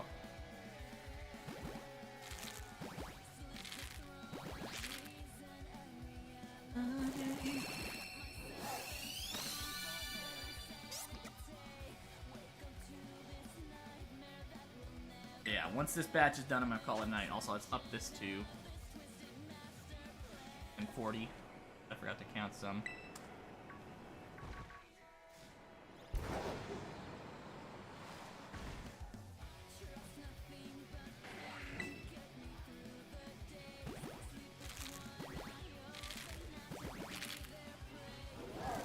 Scyther won't leave me alone.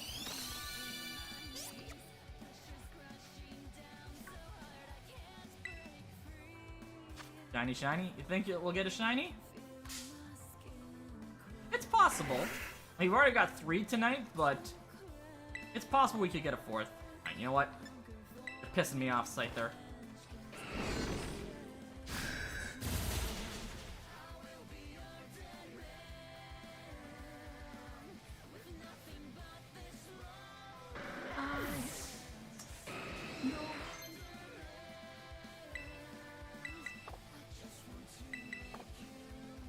I hate to see if I can get some setup for, Go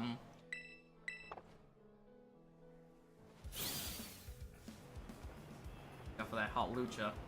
That's the one downside to the overworld spawns here is if you get, like, surrounded by some particularly aggressive Pokemon, you could get trapped in a loop of Pokemon just charging you every encounter. Who? Quaxley's? Okay, so Quaxley's, you saw it there. Fuecoco's is pink instead of red. Whereas, Sprigatito, the big difference is in the eyes. Like, the green's a bit darker, but the eyes are purple instead of pink. And then, with Froakie, it's more of a faded blue. The blue's more faded. Scyther, oh yeah, no, Scyther, the base parts are red, yeah. And the green's a little bit... I don't know if the green's a little bit darker, or if it just pops more because of the red. Because of the red accents. Alright, one more. And that's it. That's our last egg for the night. See if we can get some last minute shiny luck. Otherwise, this will be it for us tonight.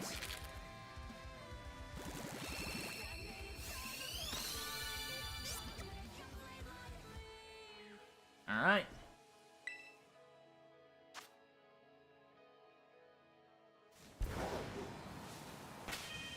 Gonna go ahead and throw these in a box and call it a night. So, with all of that out of the way, thank you all so much for joining in. Normally this would be the point in the stream, when I was streaming on Twitch, this would be the point where I would send the love over to someone else, but I don't know if any of my friends on YouTube are actually streaming right now. Most of my streamer friends are still on Twitch. Yeah, no. It's all, like, channels running marathons and stuff, and yeah. I don't have a lot of streamer friends on YouTube right now. So, with all that out of the way, I will see y'all tomorrow night. Peace!